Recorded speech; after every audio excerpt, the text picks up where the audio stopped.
It's 1450, October 3rd, 2025. In the South China Sea, near the Scarborough Shoal, radar screens aboard the USS Ronald Reagan flash red, multiple unknown tracks closing fast. Alarms echo through steel corridors. Sailors sprint to battle stations. Outside, humid air vibrates as Chinese Type 52D destroyers and the CCG 5203 patrol ship advance. Overhead, a Y-8Q sub-hunter sweeps low, while two J-11B fighters cut the clouds. From the bridge, the captain watches the range shrink. "This isn't a drill," someone mutters. Every radar ping could turn shadow into contact, contact into crisis. On deck, crews lash down FA-18 as the carrier steadies into the wind. A Pate Amper's Poseidon radios. Contacts confirmed. To starboard, the BRP Gregorio del Pilar drifts with fresh scrapes, horns blaring from CCG 5203. 500 yards apart, one wrong turn, and metal meets metal. The next move decides if this standoff holds or ignites. The Scarborough Shoal, a ring of reefs and shallow sand, looks calm from the air. But its location sits astride sea lanes that feed Asian factories and American homes. Tankers, grain ships, and container stacks cut through these waters every day, hour after hour. Control here means leverage over costs and routes. Even a rumor of danger pushes insurance up and forces detours that add days and millions. For Beijing, Scarborough is a core interest, bound to sovereignty claims and domestic pride. For Manila, it is lifeblood fishing grounds, economic rights, and the law on its side. For Washington, it is credibility and the principle that no single state closes a common waterway. That is why the USS Ronald Reagan patrols nearby, with a Pate Amper's Poseidon overhead feeding the carrier a live picture. Today, the picture tightens. A Type 52D destroyer angles across the approaches while the CCG 5203 presses close to the Philippine frigate BRP Gregorio del Pilar. AY-8Q circles, two J-11B sweep the horizon. Loudspeakers trade scripted lines. "You are in Chinese waters. Leave immediately." The American reply stays measured. "Operating in international waters. Rules of engagement demand restraint." Seconds feel heavy because reaction time is short at sea. One misread helm order, one panic pilot, and metal meets metal. Fishermen scatter. Cargo captains slow, waiting for clarity. If traffic diverts around the shoal, crises ripple ashore from Manila to Los Angeles. Allies watch for resolve. Adversaries watch for weakness. In a contest of nerves, small bumps can decide big futures. So tell us who is right in this standoff: the side guarding sovereignty claims or the side guarding freedom of the seas? If you think China is right, press 1. If you stand with the US and its allies, press 9. 1455. 5 minutes since first contact. The USS Ronald Reagan holds steady while its radar locks on the nearest Chinese destroyer. The screen shows a sharp spike, Type 52D closing distance at combat speed. On the Philippine frigate Gregorio del Pilar, warning lights flash red as the CCG 5203 veers across her bow barely 50 yards apart. Steel groans. Voices shout in Tagalog and English. For a moment, it feels like the sea itself holds its breath. From the American bridge, the order comes: launch ready birds. 2 FA-18 roar off the deck, cutting white arcs over gray water. The move is defensive, show presence, avoid escalation. But the reaction is instant. 2 J-11B climb to intercept, crossing the carrier's path at supersonic speed. Their shockwaves rattle the bridge windows. Pilots trade warnings on open channels. "You are too close. Maintain separation." Nobody blinks. At the same time, the Pate Amper's Poseidon marks sonar traces beneath the waves. Subsurface contact possible. Y-8Q sonobuoy drop, the operator reports. If true, it means China is tracking not just above water but below.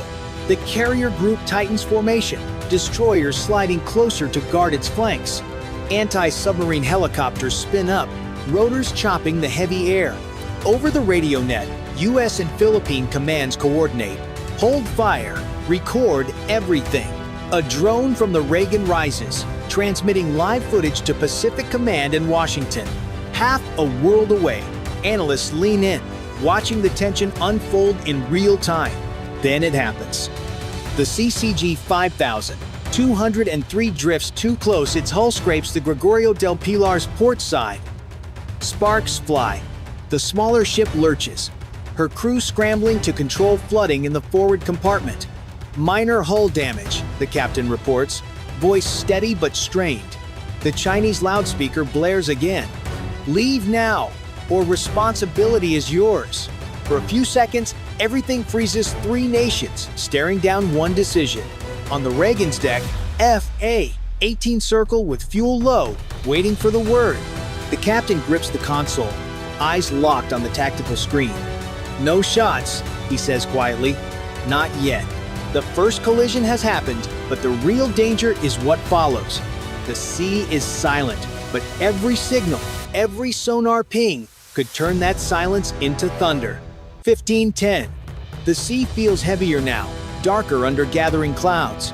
The USS Ronald Reagan adjusts course 10 degrees east, reducing its profile. The captain knows this buys seconds if missiles launch, but seconds are life in a confrontation like this. The Type 52D keeps closing in. Its deck guns elevate, silent but deliberate. On the American bridge, radar operators whisper updates, fingers trembling above consoles. Target lock detected. Everyone freezes. The Pate Ampere's Poseidon circles overhead, relaying data to Fleet Command. A second later, the Chinese ship powers down its radar. A warning, not yet an attack. The tension cuts like wire. On the Gregorio del Pilar, Filipino sailors patch steel and pump water. Their ship lists slightly, engines straining to hold position. Nearby, the CCG 5000, 203 flashes lights and coded warnings: too close for comfort, too close for mistakes. The radio crackles again. Chinese vessel, alter course. Silence. Then a calm voice replies, "We will not change." Aboard the Reagan, the tactical officer suggests readying the CIWS guns just in case. The captain shakes his head. That's exactly what they want. Every move is a test of patience, a contest of nerves between crews who can see each other through binoculars. The ocean seems endless, but the space between them feels smaller than ever. Suddenly, the Y-8Q drops new sonobuoys behind the US destroyer screen. "They're painting us underwater," an operator reports. Anti-submarine helicopters take off instantly, sensors sweeping. For a few minutes, radio chatter fills the airwaves, coordinates, bearings, warnings, but no one fires. Both sides know. The first shot decides everything. Lightning flashes across the horizon, thunder rolling over the waves like artillery. The crews flinch, half expecting the next sound to be missiles. On every screen, the situation grid glows red. From Washington to Beijing, leaders monitor the feed, waiting for one side to blink. But out here, on the open sea, there are no speeches, only men and women staring at targets they hope never to hit.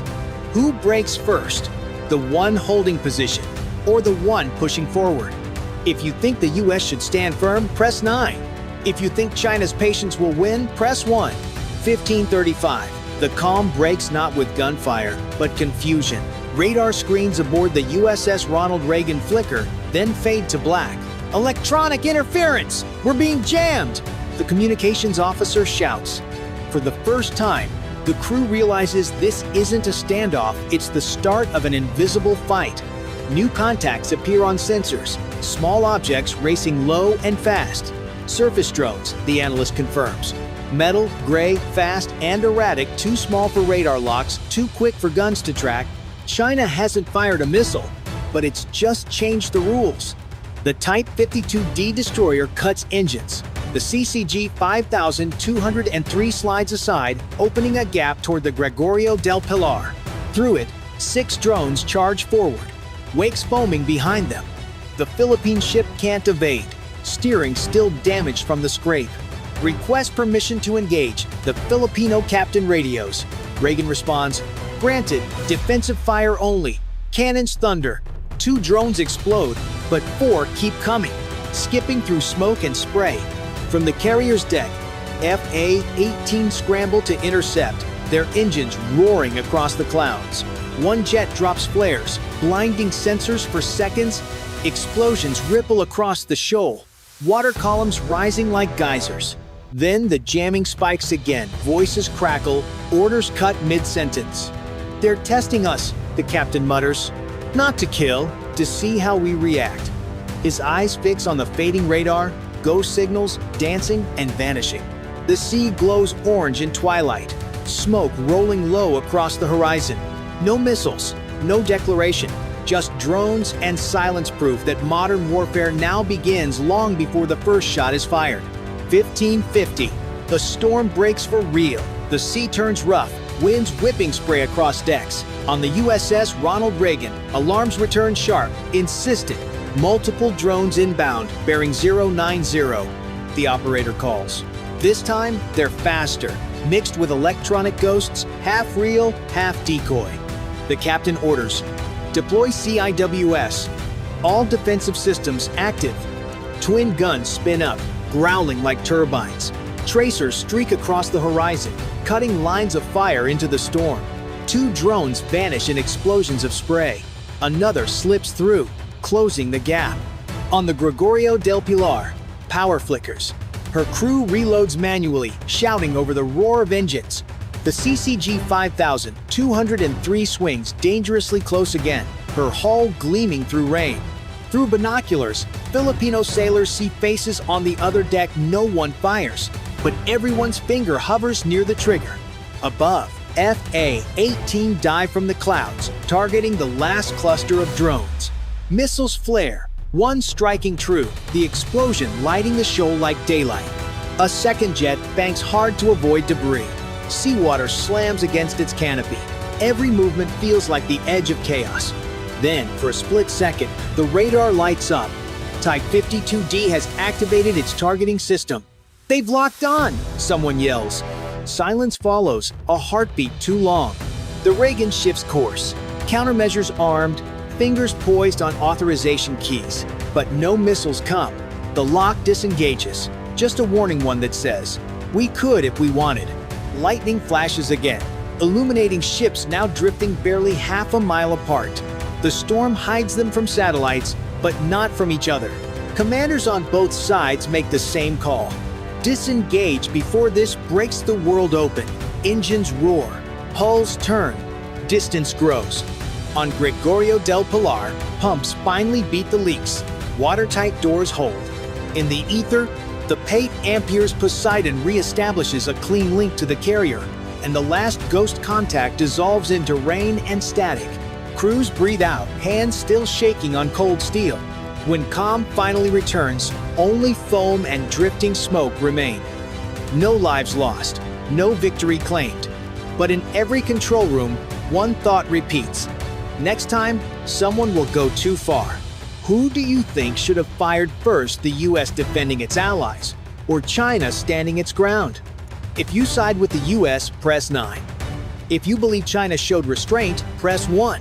1720. The storm fades. The South China Sea glimmers under pale light as waves calm around the Scarborough Shoal.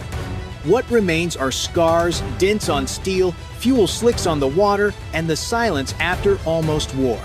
On the Gregorio del Pilar, sailors rest on deck, helmets off, eyes hollow from hours of tension. Pumps still hum below. Across the horizon, the USS Ronald Reagan holds position. Crew scanning empty radar screens as if expecting ghosts to return. Beijing states, "Our patrol completed its mission." Washington answers, "Freedom of navigation will continue." Two nations, two truths, neither backing down, both claiming control. Markets twitch at headlines. Shipping routes bend slightly wider, just enough to hint that the sea isn't calm at all. Insurers add quiet surcharges, and captains file new waypoints that arc around the reef, safety paid in time and fuel. Analysts call it a draw, but those who were there know better. The Philippines kept its flag flying. The US stood firm without firing. China pushed hard without crossing the line yet. Each side walks away believing it won, which makes the next encounter certain. By midnight, the sea grows quiet. but radio waves still hum with new coordinates. Drones patrol again, tracking every shadow. Far away, capitals hold late-night briefings, planning for a confrontation that already feels inevitable. The shoal stays the same, silent, windblown, surrounded by ambitions too large for its size. For now, peace survives by inches. One storm, one wrong call, and the world could wake to a fight born from these waters. The ships fade into the horizon further apart, but not for long. And as the footage spreads across the world, one question lingers. Who truly won tonight, the side that stood firm, or the one that stepped back first? If you believe the US showed strength and stability, press 9. If you think China's restraint was the real victory, press 1. It was just past dawn in the vast emptiness of the Pacific when routine aboard the USS Valiant was shattered. The steady hum of operations, the low chatter on the bridge, the rhythmic clanging of tools on the flight deck, all of it froze in an instant. Deep inside the carrier's Combat Information Center, a junior radar operator's voice cracked through the stillness. Fast-moving contact. Bearing 2110. Altitude dropping fast. Eyes snapped to the green-lit radar screen. A single blip was cutting an unforgiving path directly toward the carrier's restricted airspace. No transponder code. No prior warning. The officer of the deck didn't hesitate. Alarms blared across the ship, sending a shiver of urgency through every steel corridor. Then, from the low glow of dawn, a silhouette emerged from the horizon haze. The sharp delta of wings, the gleam of afterburner heat, there was no mistaking the identity. A Chinese J-16 strike fighter, slicing through the sky with the precision of a blade. Yet, something was off. This wasn't a high-speed attack run. The jet's landing gear was lowering. Its approach was steady, deliberate, as if it intended to set down on Valiant's deck. For a heartbeat, the bridge went silent. The possibility swirled defection, navigational error, or something darker. A calculated test of America's nerve, right in the middle of contested Pacific waters. Every instinct screamed that whatever this was, it wasn't ordinary. On the open deck, yellow shirt handlers froze mid-task, eyes tracking the intruder. Below, engineers and ordnance crews paused in their work, listening to the rising growl of twin engines. The sky above the carrier had just become the most dangerous patch of air in the world. The warning klaxons wailed, their shrill cry echoing off the carrier's massive steel frame. On the flight deck, chaos organized itself into precision crews sprinted to designated stations, yellow shirts waving frantic hand signals to clear every obstacle from the potential landing zone. The air smelled of jet fuel and salt, mingling in a haze that clung to the early morning light. Inside the Combat Information Center, the air boss's voice was a whip crack. Alert all pilots. Immediate scramble. Arm and ready. In the hangar bay, 2 F/A-18 Super Hornets roared to life, their canopies sealing as pilots strapped in, eyes locked on the approaching silhouette. Weapons crews rolled carts of live ordnance toward the catapults. Marines, already in tactical gear, took up positions along catwalks and entry points, rifles slung but hands never far from triggers. Communications officers worked both Mandarin and English channels. Unidentified Chinese aircraft. State your intentions immediately. The only answer came from the sky, a deepening thunder of twin turbofan engines, now close enough to vibrate the deck beneath their boots. The captain's mind was already racing through scenarios. If this was an emergency landing, they'd have to secure the jet instantly. If it was a ploy, the consequences could spiral into an international incident before breakfast. From the bridge windows, the J-16 grew larger with every passing second, its angular frame glinting in the sunlight. Somewhere deep down, every sailor aboard Valiant felt the same truth: they were now standing on the edge of history, and the next move could set it ablaze. Every officer in the Combat Information Center knew the truth. There were no good choices, only fast ones. The Chinese fighter was too low, too committed to its approach for anyone to pretend this was a simple flyby. The intelligence chief's voice cut through the tension. Possible scenarios. 1. Pilot defecting. 2. Navigational failure. 3. Deliberate provocation to test our response. He didn't bother to list a fourth hostile action because everyone in the room was already thinking it. On the main display, the J-16's path overlaid in crimson, slicing straight into the carrier's restricted airspace. A countdown clock ticked on the side, 43 seconds to possible deck contact. A weapons officer leaned closer to the captain.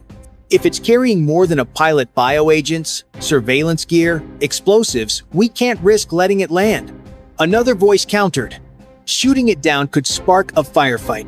Beijing would use it as proof of aggression. The captain's gaze stayed locked on the screen, weighing the weightless balance between restraint and force. Down on the deck, the crews felt the shift in atmosphere. No one was talking now. The roar of the approaching jet seemed to fill every space, mingling with the faint metallic tremor of the carrier's hull under tension. It was the kind of moment where history could pivot in the space of a heartbeat, where one decision might avoid a war or start one. And for Captain Cole, the weight of that choice pressed heavier than the steel of the ship itself. In less than a minute, the Pacific might be calm again, or it might be the first battlefield of something far larger. Launch intercept now. Captain Cole's voice was sharp, decisive. Almost instantly, the deck erupted. 2 Fa-18 Super Hornets were hurled from the catapults, their afterburners carving white-hot scars into the pale morning sky. The fighters climbed hard, then banked toward the intruder, a lone Chinese J-16, its landing gear lowering, as if the Valiant's deck belonged to it. On the open channel, the air boss tried again, his tone clipped and firm. Unidentified Chinese fighter. Divert immediately or you will be engaged. Repeat, divert now. Only silence answered, broken by the low, building roar of twin turbofans. The Hornets closed to visual range.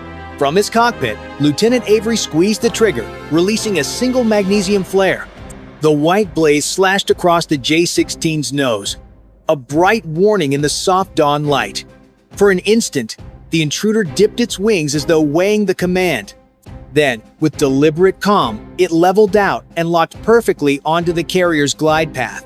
On deck, yellow shirt handlers swept their arms in urgent motions, clearing every last piece of equipment. Marines positioned themselves in the hangar bay, rifles at low ready.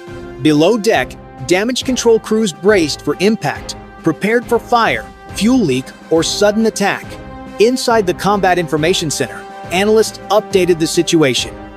Chinese naval drills had surged off Hainan Island just 24 hours earlier. This was no accident. Whether it was a desperate defection, a dangerous provocation, or a calculated trap, the Valiant was now only seconds from the truth. 15 seconds, that was all that separated the Chinese J-16 from the steel deck of the USS Valiant. On the flight deck, motion became choreography. Yellow shirts swept their arms in precise arcs, tractors peeled away, and the landing area was stripped to bare steel. Arresting wires quivered in the dawn light, drawn tight like crossbow strings. Heat rippled above the non-skid. The air tasted of salt, JP-5, and fear. In the tower, Captain Cole stood rigid, a thumb hovering over the comm toggle. His jaw was locked, his eyes tracking the meatball and glide slope, the way a surgeon tracks a heartbeat. One call could end the threat or set the Pacific on fire before breakfast. LSO, talk him down or wave him off, he said, voice flat as a blade. Power, right for lineup, wave off, wave off.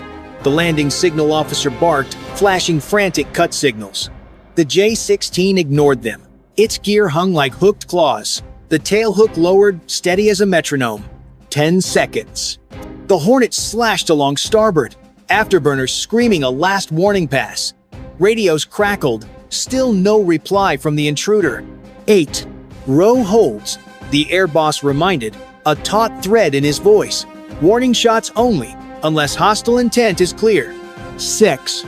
In the CIC, analysts called out contacts multiple fast movers at sea, likely Chinese destroyers, altering course from the west. Washington's line chimed in cold. Status continuous. De-escalate if possible. Beijing's message stayed vaguer still. We are looking into it. 4. A sudden pop from the left flank Hornet, non-lethal chaff burst into a silvery cloud ahead of the J-16, glittering like rain in prop wash. 3. The fighter nudged throttle. riding through the haze, locked to the glide path as if magnetized. 2. Cole felt the ship hold its breath. Marines braced in the hangar bay, safeties off but muzzles low. Damage control teams crouched by foam carts. EOD waited in the shadows, eyes on the canopy. 1. The J-16's hook dipped toward wire 3. Cole's thumb settled on the switch. Whatever came next would be irreversible. The arresting cable snapped taut, with a metallic twang as the J-16's hook bit wire 3. Tires screamed, rubber feathering into the steel. The fighter shuddered, rolled out, and stopped mid-deck foreign metal caged by American muscle. "Secure that aircraft!" Captain Cole's order cracked over the 1 megacoulomb. Marines fanned from both flanks, rifles up, footfalls drumming in unison. The canopy stayed closed. The pilot's visor was a black mirror holding the ship's morning sun. EOD, move. The disposal team jogged in with wands, mirrors, fiber optic scope, and chemical paper. Their world was measured in inches and quiet breaths.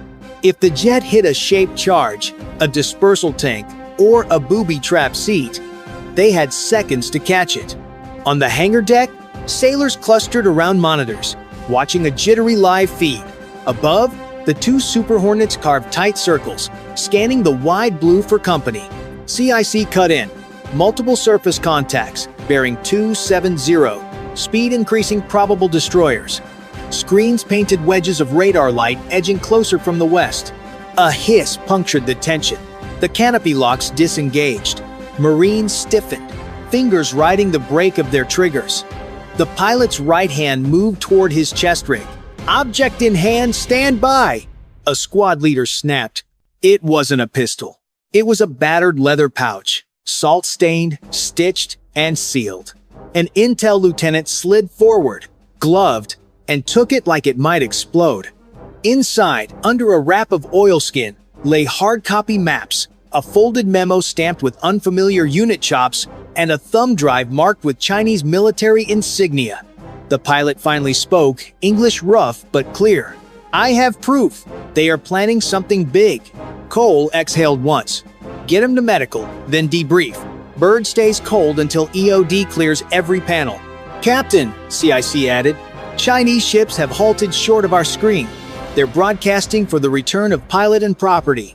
On Valiant's deck, steel, salt, and silence waited for the next order. Deep inside the USS Valiant's secure operations room, the leather pouch lay open on a stainless steel table. Around it, a half-dozen intelligence officers worked in shifts, gloves on, eyes fixed on the contents like surgeons around a patient. There were high-resolution satellite images of Guam, Okinawa, and Pearl Harbor, each marked with cryptic notations in Mandarin. Encrypted communications logs scrolled across printouts, time-stamped with dates from just the past week. And in the center, a folded maritime chart of the Pacific, its shipping lanes traced in bold red ink, converging on choke points near disputed waters. The pilot identified himself as Captain Lang. His English was halting but urgent. He claimed to have fled China to stop a preemptive strike being planned within the next 6 months. He spoke of covert fleet movements, sleeper cells, and weapons already positioned far beyond what U.S. intelligence believed possible. As analysts began decrypting the data drive, patterns emerged. Some files aligned with known Chinese reconnaissance activity. Others hinted at capabilities the Pentagon had never confirmed: submarine-launched drones, orbital tracking systems, and joint cyber-sabotage operations. But there was a shadow of doubt. The precision of the data, the timing of his arrival, the theatrical nature of the landing, all could be a masterful deception meant to provoke an overreaction. Meanwhile, the situation outside the carrier shifted. Chinese destroyers had stopped short of the Valiant's protective screen, broadcasting on open channels. "Return our pilot, return stolen property, stand down." In Washington, the Pentagon convened an emergency briefing while the State Department tried to keep diplomatic lines open. Captain Cole knew the choice ahead: keep Ling and risk escalation, or send him back and possibly lose the most valuable intelligence in years would echo for decades in the Pacific. In the mess deck, sailors whispered over cooling coffee about the pilot who landed a Chinese warplane on Valiant. To some, he was a hero. To others, a Trojan horse with a perfect smile and a timed fuse. On the bridge, Cole studied the plot destroyers holding just beyond the screen, bows pointed in like wolves testing a campfire. Washington argued across secure lines. Keep the man and exploit the pouch, or return him and deflate the crisis? Intelligence warned both paths could spring the same trap. The data looked real, but the theater of his arrival reeked of design. Meanwhile, Shanghai radio demands, legal phrases lacquered over threats. Hours bled away. Fuel states, patrol cycles, and diplomacy clocks all narrowed. Cole felt the ship waiting on his breath. 48 hours, he thought, to choose a future. Beyond the bow, the Pacific shone like glass. Beneath it, steel moved. The destroyers neither closed nor retreated. They watched patient, as if history itself were holding station. Inside the ship, decisions calcified into checklists. Guard the pilot, mirror the drive, sanitize the jet, keep the deck clear, keep tempers cooler still. The ship waited. The ocean listened for the next orders. It's 9:45 on the 21st of February 2025. In the South China Sea near Ayungin Shoal, 2 U.S. destroyers pick up multiple radar contacts closing fast. Alarms echo through steel corridors. Crews rush to stations, boots pounding the deck. Outside, gray water heaves as Chinese Coast Guard cutters and steel-hulled militia boats spread out. Over loudspeakers, warnings crackle in English, Tagalog, and Mandarin. The U.S. commander grips the bridge rail. This is no drill. Ahead, Philippine patrol vessels hold course toward the rusting hulk of BRP Sierra Madre. Engines surge, horns blare, and white water erupts as larger ships cut across bows. A helicopter circles high. Cameras track every move. Radio channels jam with orders and protests. One cutter angles in, throwing a hard block. The destroyers hold steady speed, whistle long, refusing to yield. Every second, the chance of collision grows. This standoff has minutes to stay cold or tip into chaos. Ayungin Shoal is a remote reef, but it carries heavy weight. To Manila, it is part of its own waters, guarded by the rusting BRP Sierra Madre run aground as a symbol of presence.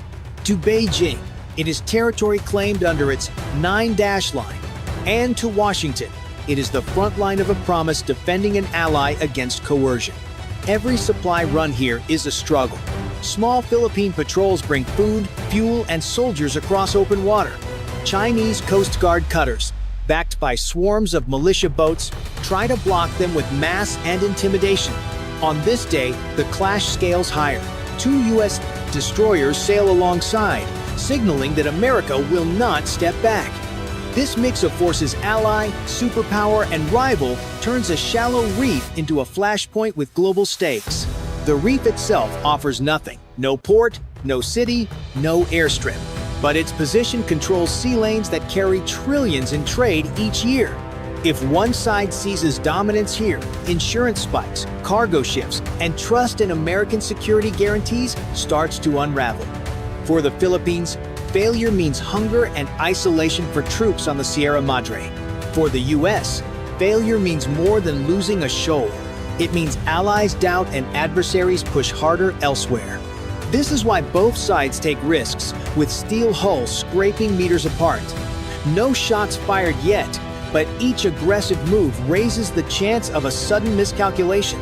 The commander on the destroyer knows one wrong turn, and a collision sparks a crisis that pulls nations deeper into confrontation. And here's where you come in. If you think the U.S. and its allies must stand firm, press 1 inch the comments. If you believe China's pressure will keep pushing through, hit 9. Either way, make sure to subscribe so you don't miss the next twist in this tense standoff. 10-5. The bridge of USS Ralph Johnson hums with tension. Radar shows Chinese militia boats pushing forward in clusters, cutting across the Philippine supply track. On the radio, voices clash. Philippine officers issue warnings while Chinese cutters demand withdrawal. The U.S.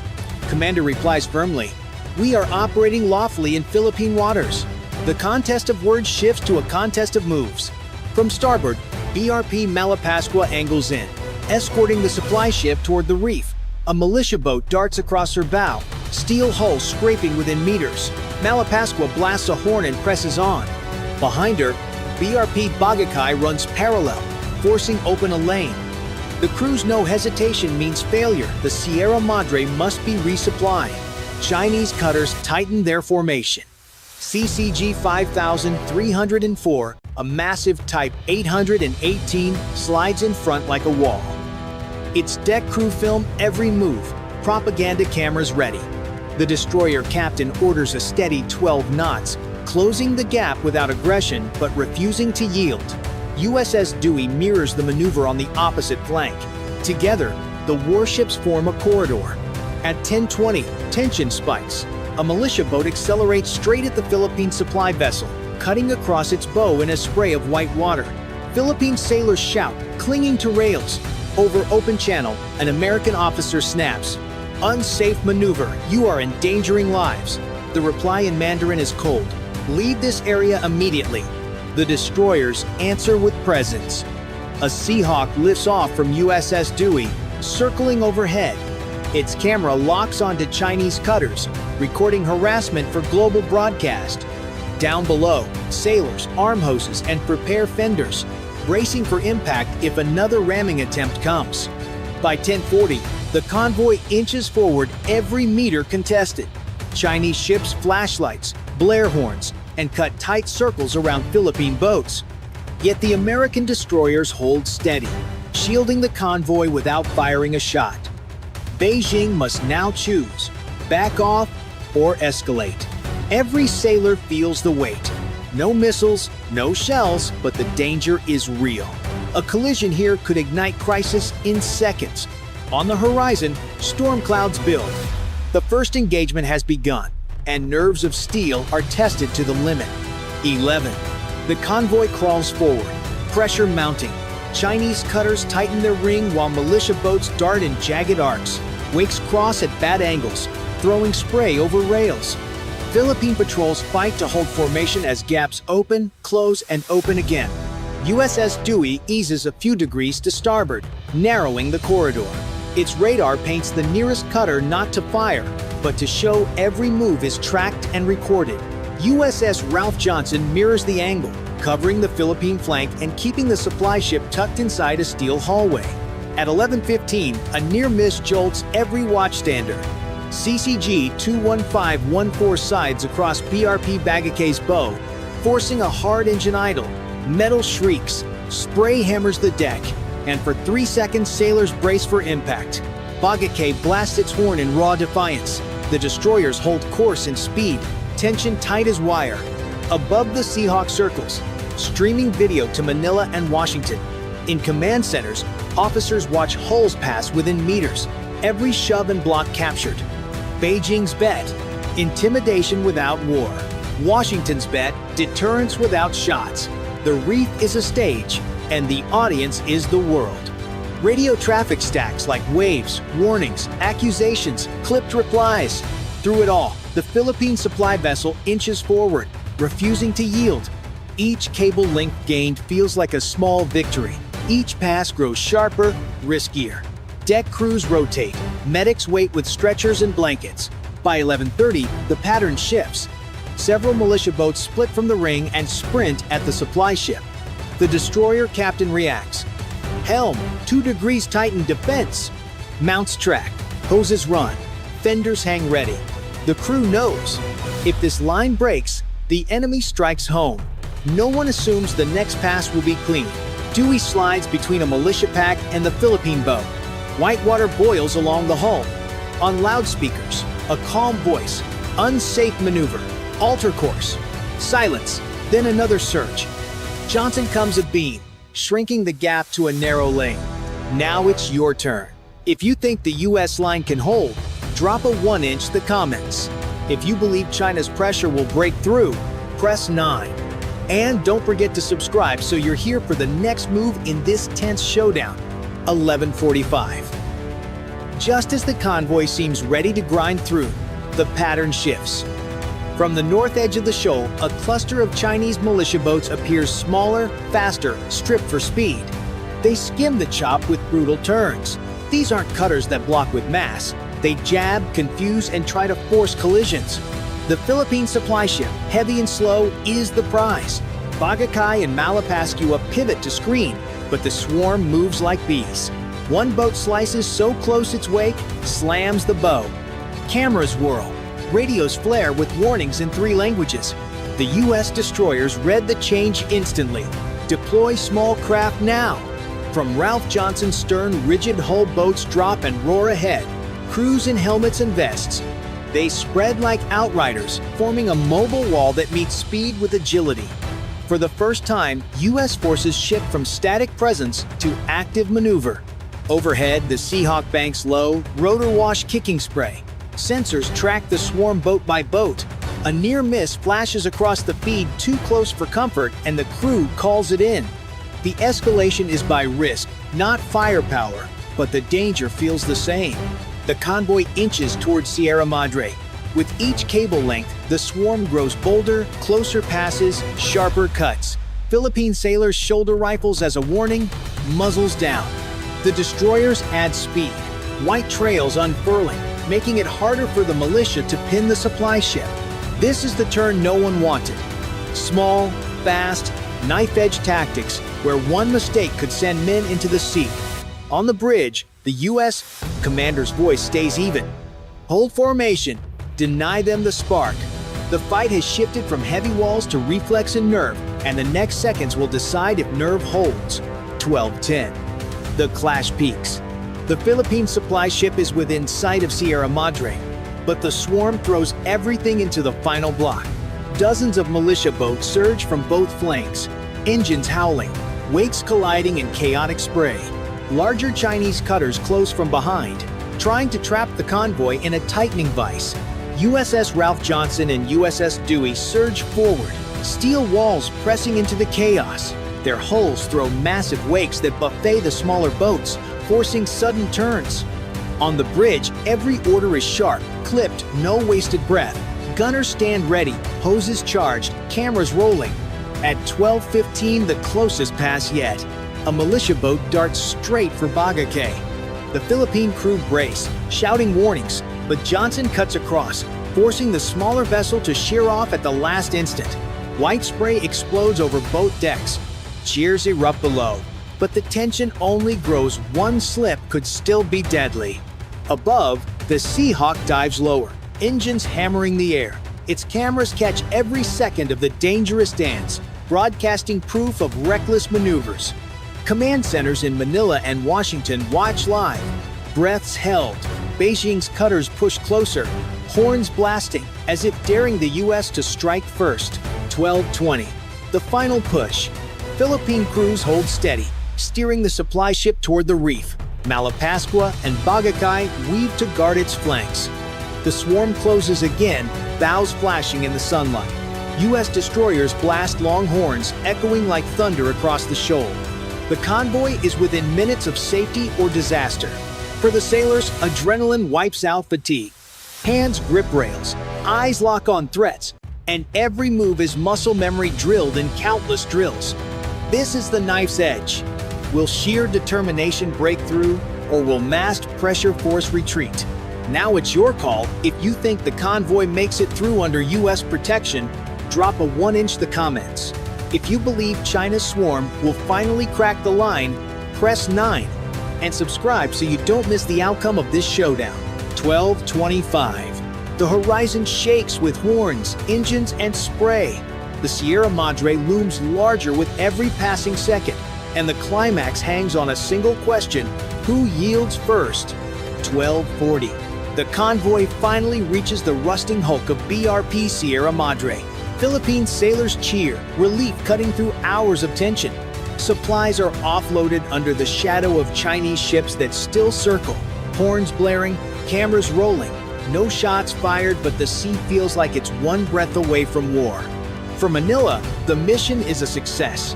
The garrison aboard Sierra Madre holds, resupplied and still flying the flag. For Washington, the operation proves commitment. U.S. warships stood firm, shielding an ally against overwhelming pressure. For Beijing, it's unfinished business.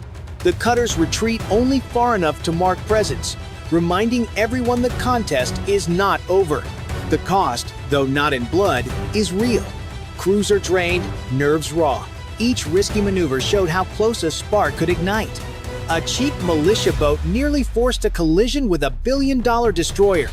Every hour of this duel reminds both sides that raw persistence can be as dangerous as weapons. In the halls of power, the footage spreads fast. Allies watch and see U.S. resolve tested but unbroken. Markets feel the ripple insurance rates adjust. Shipping lanes recalculate. And adversaries take notes. Flooding the sea with small, cheap craft forced 2 destroyers and a full task group to stay on edge for hours. Strategically, the message is mixed. America proved it will defend Philippine waters, but China showed it can contest every mile without firing a shot. The reef remains supplied, but the pattern is clear. Each run will be harder, each blockade denser, each gamble riskier. Tonight, the South China Sea is quiet, but only on the surface. Every ship, every commander knows the next confrontation could come any day, and the pressure will only build. And here's where you weigh in. If you think this stand proves U.S. resolve will hold the line, press 1 inch the comments. If you believe China's relentless pressure will grind through in the end, press 9. Either way, subscribe so you don't miss the next chapter in this high-stakes struggle. The reef is supplied, the line is held for now. But the question hangs heavy. What happens when the next run doubles the swarm or brings missiles from the shore? That's the story waiting on the horizon. Late April light shimmered across the Taiwan Strait, calm on the surface, tight with tension underneath. On the 24th of April 2025, the USS William P. Lawrence, an Arleigh Burke-class destroyer of the 7th Fleet, cut a deliberate track through those waters. This was a freedom of navigation operation, not pageantry, but a statement. These are international seas, and international seas remain open. High above, a U.S. Navy P-8 Poseidon swept broad arcs over sky and sea, its sensors harvesting every echo, wake, and heat plume. Allied receivers listened in, feeds stitched together a live mosaic for commanders ashore and afloat, a carefully choreographed patrol meant to be seen. Visibility here was part of the message. The Taiwan Strait, a 110-mile-wide corridor between Taiwan and mainland China, is among the world's most politically charged passages. Beijing claims it as internal waters. Washington and much of the international community does not. The William P. Lawrence sailed uninvited, unapologetic, and compliant with international law. Every mile carried layered meaning: routine transit on paper, high-stakes signaling in practice. Bridge teams kept their checklists crisp. Lookouts scanned steel-blue horizons. Combat systems hummed in quiet readiness. The destroyer knew it was on more than a charted course, it was on a line both sides watch. And in these waters, what you show can shape what happens next. Visibility, after all, cuts both ways. Chinese tracking screens were already lit before the destroyer neared midpoint. Long-range radar nets on the mainland sketched a bright line across the strait, reporting speed, course, and time to intercept. A Plan Y-8 patrol aircraft lifted from a coastal base. Farther out, a gray hull warship 132 slid into a parallel shadow 3 to 4 nautical miles abeam, matching knots and keeping station. The radio challenge arrived in a flat, rehearsed cadence. This is Chinese warship 132. You are approaching Chinese territorial waters. Turn around immediately. On the William P. Lawrence, no one flinched. The bridge logged the hail. CIC recorded its standard script, familiar rhythm, nothing to escalate. What changed was the air picture. Controllers vectored a PLAF J-16 from the east, low and fast, masking in sea clutter. The destroyer's sensors painted the contact bearing 086, descending, accelerating. The choreography was unmistakable. Ship to fix the scene, patrol plane to watch it, fighter to press it. AMCON stayed low, cameras rolled, and every syllable track and timestamp streamed live to Indo-Pacific Command. The approach was no ad-lib. It was a measured test of nerve, and the next move would arrive on a roar. A faint speck emerged from the eastern haze, growing fast against the horizon. Within moments, the shape resolved into a PLAF J-16 twin afterburners glowing. Delta Canard wings slicing the salt air. Its reputation preceded it. China's most advanced multi-role fighter, capable of mounting PL-10 short-range infrared missiles, PL-15 long-range radar-guided missiles, and precision anti-ship weapons. Today, its pylons looked clean, but the way it flew was its own kind of armament. In CIC, operators watched its data stream appear across consoles, bearing 086, altitude 250 feet, closing at Mach 0.9. The SPY-1 radar locked on instantly, feeding precise vectors into the ship's fire control network.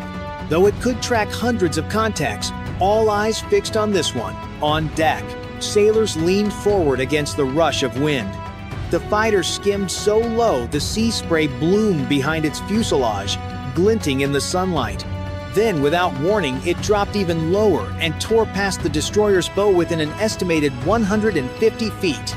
The shockwave slammed into the William P. Lawrence, rattling steel railings, shaking loose gear, and sending a brief shudder through the hull. This was no navigational oversight. The pass was calibrated to be just inside the boundary of plausible deniability, yet deep within the psychological strike zone. The jet had entered the destroyer's weapons engagement zone, a lethal envelope where, if hostile, it could launch ordnance in seconds. Bridge officers stayed composed, following the rules of engagement. No escalation unless directly threatened. Still, defensive systems shifted quietly into readiness. The Mk-45 5-inch gun angled toward the threat vector. The Phalanx CIWS rotated to standby, its motors whining under the wind's roar. High-speed cameras and IR sensors captured every frame. Acoustic and electronic logs marked every decibel and pulse. The J-16 climbed into a wide bank, vapor streaming from its wingtips before leveling out in open air. The tension eased fractionally, but everyone aboard knew the encounter wasn't finished.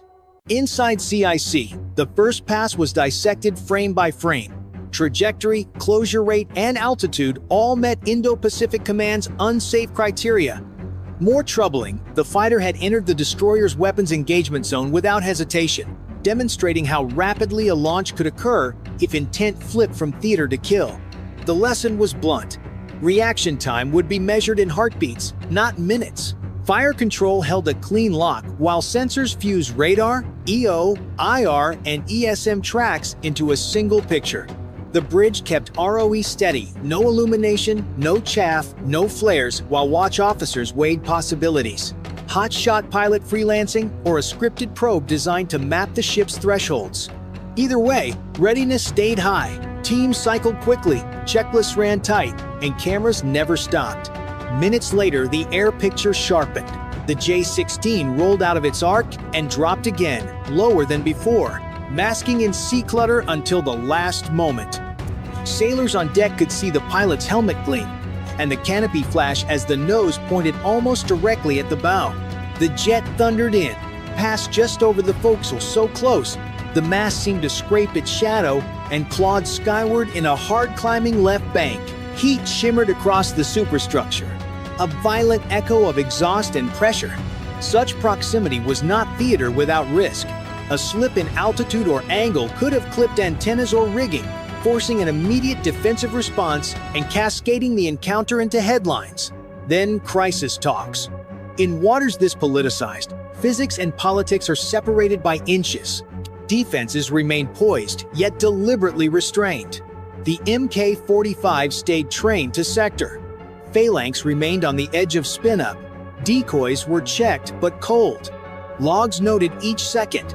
Bearing, range, altitude, radio hail, and pilot visible confirmation. The J-16 leveled, climbed to medium altitude, and began a wide orbit near enough to remind the crew it was not done. The message was unmistakable. The test was still running, and every move from here would count. For the next 90 minutes, the encounter settled into a taut rhythm. The J-16 circled at medium altitude, never straying far enough to disengage, never closing quite enough to trigger a response. Its engine noise drifted in and out, a constant reminder above the hum of turbines and the rush of water along the hull. Below decks, CIC maintained continuous tracking, bearing shifts, altitude changes, and any electronic emissions were logged in real time. The bridge rotated watch teams to keep eyes fresh. Lookouts scanned every quadrant, noting the faint outline of the Chinese warship shadowing at 3 to 4 nautical miles, maintaining a perfectly parallel course. The planned frigate made no aggressive moves, its presence steady, almost patient, like a chess piece left in place to remind the opponent of its reach. The atmosphere aboard the William P. Lawrence was focused, but calm. No one allowed the tension to slip into panic. Discipline was part of the deterrent, yet everyone knew this was not a drill. In the Taiwan Strait, visibility is both a shield and a lure. Each side wanted to be seen, to signal resolve without crossing the invisible threshold into combat. In these prolonged standoffs, time itself becomes a weapon. The J-16's steady orbit was as much a psychological tactic as a tactical one, forcing the destroyer's crew to maintain peak alertness, knowing that any lapse could be exploited. The William P. Lawrence matched that patience, holding course, speed, and composure, silently broadcasting its own message. We are here, and we are not leaving. Eventually, the J-16 broke its pattern. After a final wide orbit, it banked east and climbed, its afterburner glow fading into the haze.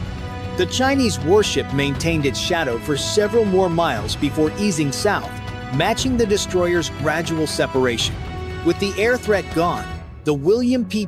Lawrence completed its transit through the strait deliberately and without deviation, steady, visible, and unapologetic. But the incident's life was far from over. Within hours, U.S. Indo-Pacific Command released an official statement. A PRC J-16 fighter jet conducted an unsafe intercept of a U.S. Navy destroyer operating in international waters. This type of behavior is dangerous and risks miscalculation. The language was measured but firm, signaling Washington's unwillingness to normalize such maneuvers. In Beijing, state media countered quickly, framing the intercept as a defensive action against foreign intrusion. Commentators accused the U.S. of provocation, stressing China's claim over the Taiwan Strait as internal waters. The footage told its own story. High-definition video from the destroyer's cameras showed the J-16's dangerously close passes in unforgiving clarity engines, screaming, wings banking low enough to cast shadows across the deck. For the crew, it was just another day in a contested maritime corridor. For leaders in Washington, Beijing, and Taipei, it was another entry in a growing ledger of tense encounters. Inside Washington's briefing rooms and their counterparts in Beijing and Taipei, the 24th of April encounter was treated less as a headline than as usable data. Every radar, sweep, camera frame, and radio hail from the William P. Lawrence was archived, time-stamped, and cross-referenced with prior incidents to map trends in PLA behavior. Analysts look for patterns in the J-16's entry profile, its willingness to penetrate the weapons engagement zone, and the choreography between fighter, patrol plane, and shadowing warship. Past precedent sharpened the picture. In 2023, a Chinese fighter cut across the nose of a U.S. reconnaissance aircraft, forcing it through turbulent jet wash. In 2024, another J-16 released chaff and flares dangerously close to a U.S. surveillance plane. Buzzing a guided missile destroyer at low altitude and high speed felt like the next rung on the ladder, an escalation calibrated for psychological effect without crossing the hard line of kinetic exchange. For Beijing, the signal is layered. Domestically, it projects resolve. Regionally, it contests U.S. access. Internationally, it tests how elastic international waters can be made in practice. For Washington, deterrence must be equally layered, sailing where law allows while denying the PLA a pretext to paint the U.S. as the provocateur. That balance pushes stress downward onto crews whose reactions are measured in seconds. The encounter also exposes human factors. At 250 feet and 0.9 Mach, the cockpit is a cockpit of consequences. A gust, a misread altitude tape, a half-second delay each could force defensive fire or a collision neither side intended. Doctrine can script options. It cannot script adrenaline. Planners will now feed the 24th of April into simulations. ROE refinements, camera placement, IMCON posture, decoy timing, and deconfliction calls. Diplomats will weigh whether to press for tighter air-sea encounter protocols, Yet the core reality remains unchanged. In the gray zone, the most decisive weapons are judgment, restraint, and narrative control, and the margin for error keeps shrinking. The 24th of April intercept will fade from the news cycle, but not from the operational memory of those who studied the Taiwan Strait. For the crew of the William P. Lawrence, it was one more log entry in a long roster of tense patrols. For commanders and policymakers, it was a live demonstration of how modern power competition often unfolds, not with salvos, but with close passes, locked radars, and the calculated edge of intimidation. Gray zone operations thrive in ambiguity, where each side can frame its actions as defensive while probing the other's tolerance. The J-16's low-level runs illustrated how fragile that balance is. A misjudged turn or a mechanical fault at 500 knots could have transformed a test of nerve into a regional crisis within minutes. These encounters underscore a simple truth. The strait is not just a strategic waterway, it is a pressure point. Every transit, every intercept, and every public statement tightens or loosens the tension wound around it. Neither side shows signs of backing away. Both continue to assert presence, pushing the limits without crossing them outright. In such an environment, restraint is not weakness, it is survival. The April incident is now a case study, a reminder to all players that the line between assertion and aggression is razor thin. In the Taiwan Strait, where politics, pride, and proximity collide, there is no room for error. One reckless move is all it takes to change the map. It's 1:30 CST on the 5th of September 2025. In the South China Sea, about 150 nautical miles west of Luzon, the USS Ronald Reagan plows through black water under a moonless sky. The bridge is bright, tense. Scope operators trade quick glances. Unknown tracks flower across their screens in tight swarms, then split, merge, and sprint. Alarms erupt. Sailors snap to general quarters.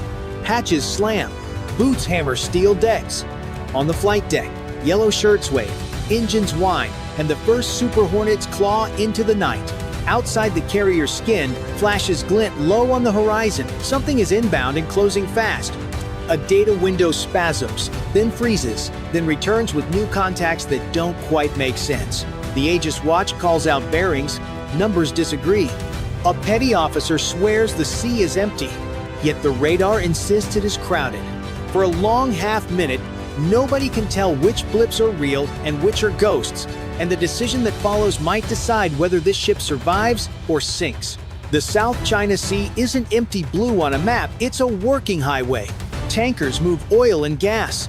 Freighters haul chips, phones, grain, medicine. Those ships keep lights on in Manila, factories running in Shenzhen, and shelves stocked in San Diego. To keep that flow safe, the USS Ronald Reagan and her escorts sweep this corridor like a moving guard. Their wake says the sea stays open for everyone. That promise deters pirates and bullies. It also paints a target. Across the horizon, the People's Liberation Army Navy presses closer each season. Type 055 and 52D destroyers trail convoys. Frigates hug fishing fleets. Y-9 electronic warfare planes sniff for gaps. J-20 fighters test Allied airspace, then vanish.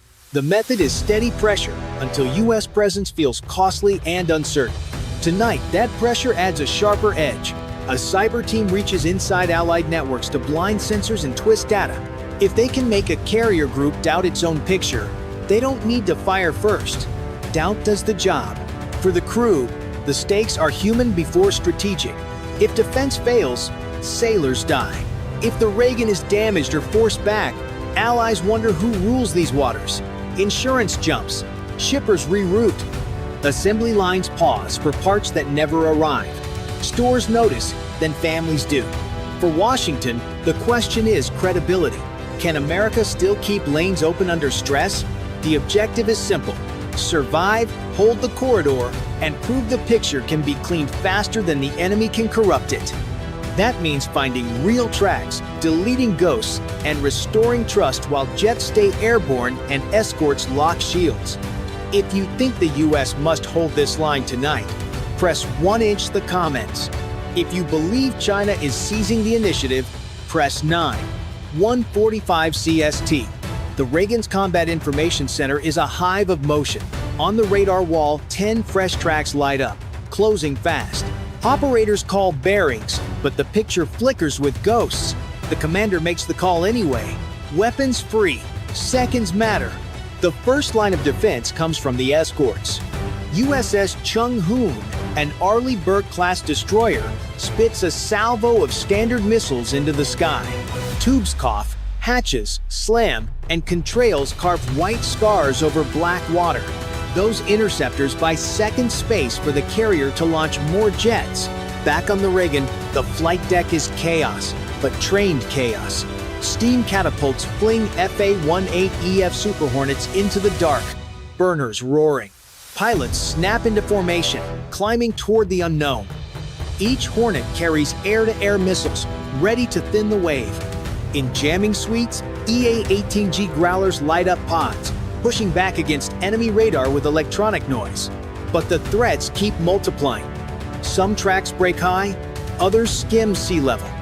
The Aegis combat system links with the cruiser's sensors to coordinate fire.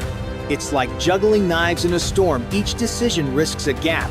USS Antietam, the Ticonderoga-class cruiser, launches another ripple of standards, while close-in radars spin hunting leakers. Above, the Super Hornets find their first targets: drones. Fast and erratic. Missile streak. Detonations flash like fireworks. Some drones vanish mid-air. Others push through. Pilots report strange movements tracks that don't exist outside the scope.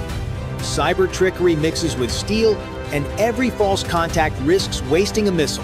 In the depths, the Virginia-class submarine slides silent, stalking enemy ships. Its mission: keep Chinese destroyers honest.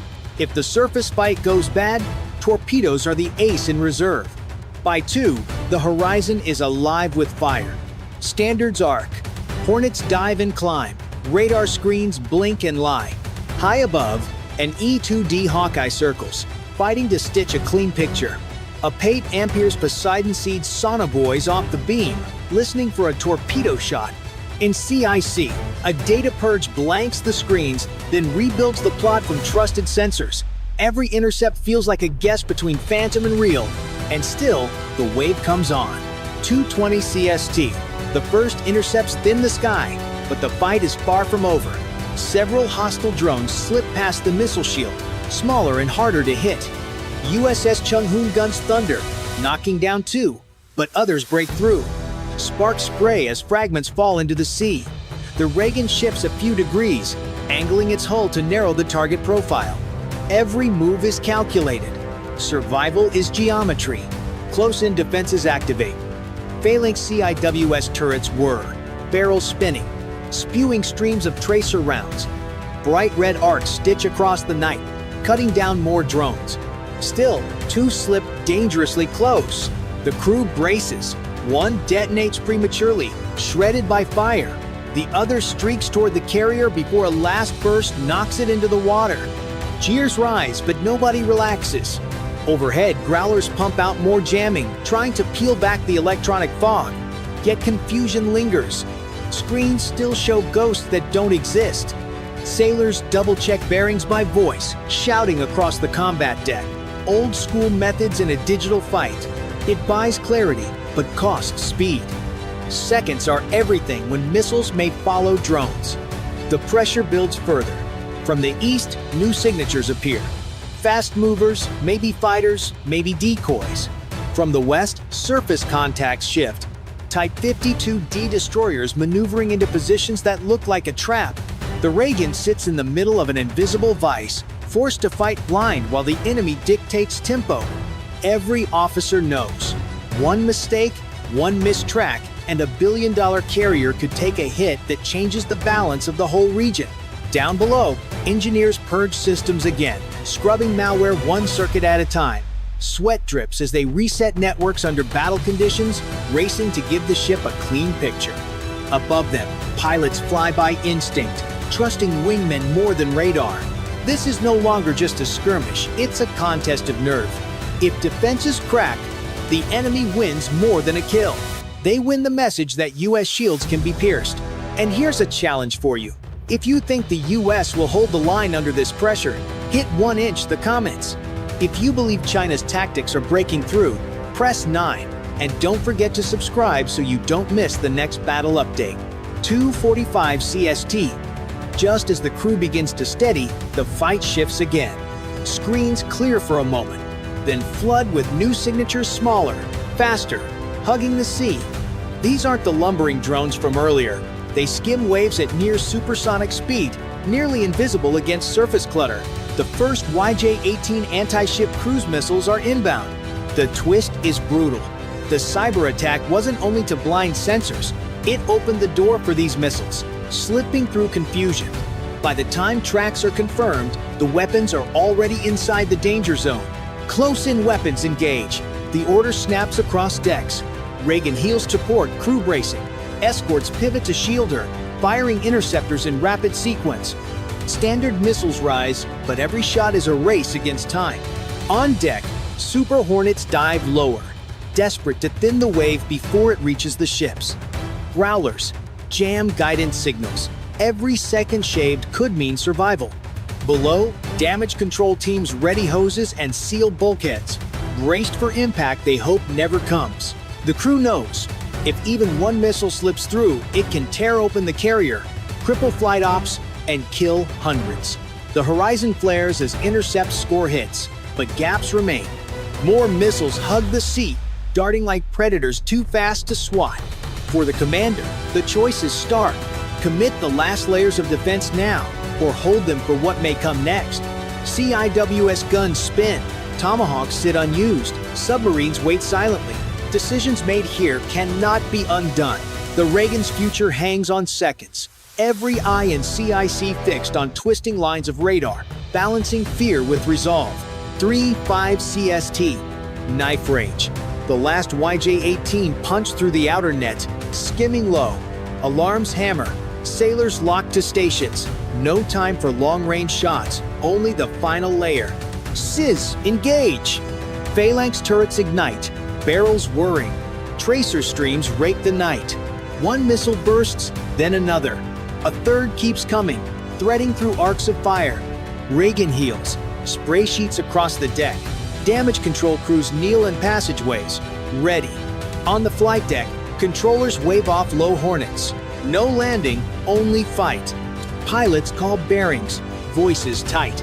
Concentrated fire blooms. Another warhead detonates. Steel shudders. The last streaks in seconds left. CIWS roars. Tracers stitch the dark.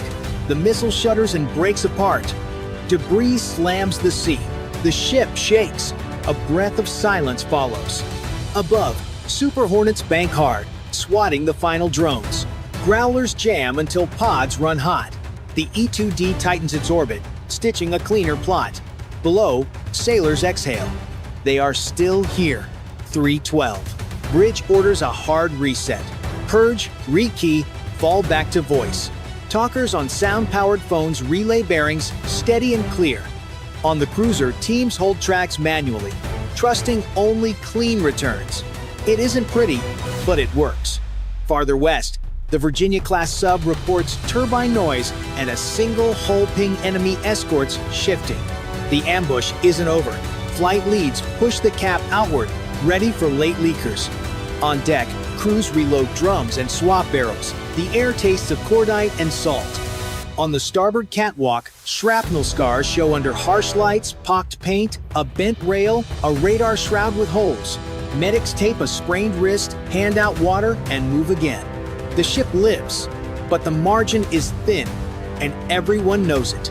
Fuel states tick down across the cap. A tanker cycle spins up. A pair of Hornets peel off to refuel, then rush back into the stack. Every orbit must be covered while the picture rebuilds.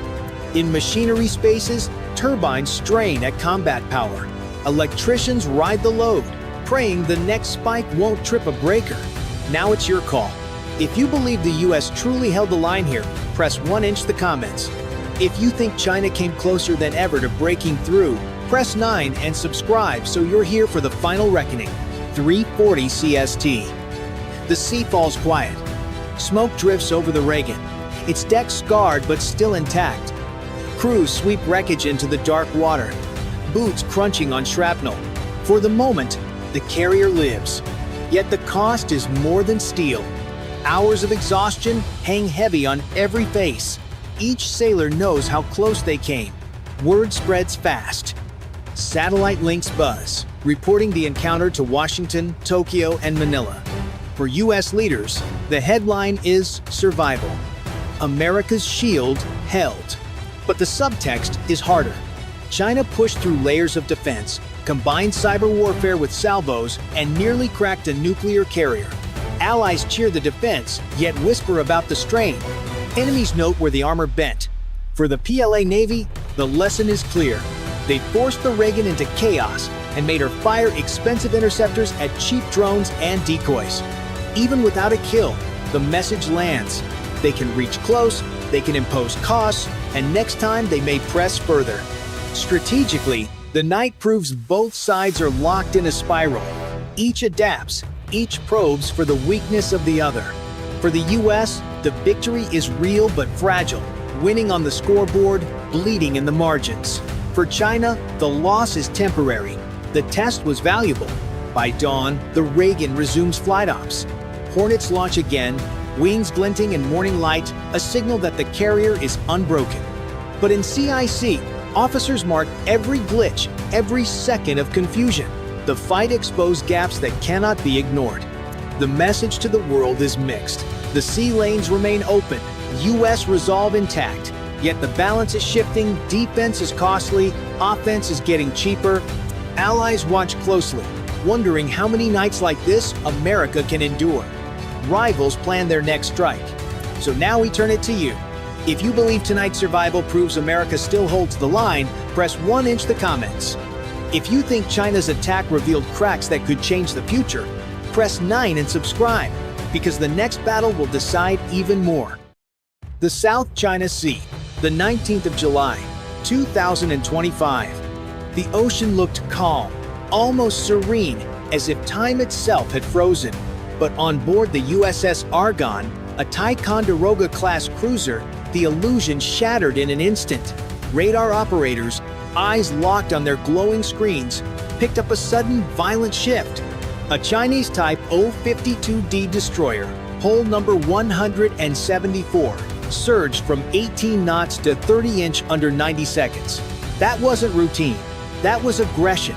Beijing had flipped the switch. The order was clear.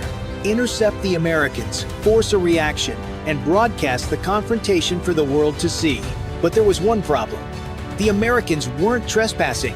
The strike group was sailing 185 nautical miles from Chinese shores, international waters, where $3.4 trillion in global trade flowed every single year. And the Argonne wasn't alone.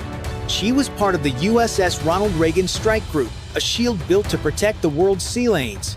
Destroyers, cruisers, and the mighty aircraft carrier itself formed a moving fortress, bristling with power. At 8:34, radar confirmed the worst. The Chinese destroyer was locked on a collision vector, weapons range in just 14 minutes. Below Argonne's decks, 122 vertical launch cells waited a storm of SM-6 missiles ready to be unleashed at a moment's notice. But silence filled the Combat Information Center. On the flight deck of the Ronald Reagan, operations shifted like a machine built for war. Aircraft were armed, destroyers repositioned, and nearby merchant ships carrying billions in cargo looked to one thing for protection: the resolve of the U.S. Navy. This wasn't a miscommunication. This was provocation. And the world was about to witness the first move in a dangerous game. 8:37 hours. The tactical picture snapped into razor focus. Argonne's SPY-1 radar painted the Type 052D with unforgiving clarity hull lines, weapons mounts, even the jitter of her fiery control arrays. Bearing steady, speed high. Time to weapons range. Under 14 minutes if she kept her nose hot. If the destroyer fired YJ-18 second, sea skimming and cruel, they closed the last stretch in less than 4 minutes. Argonne's kill chain was already built: sensors, processors, shooters, every link humming. The captain asked one word: intent?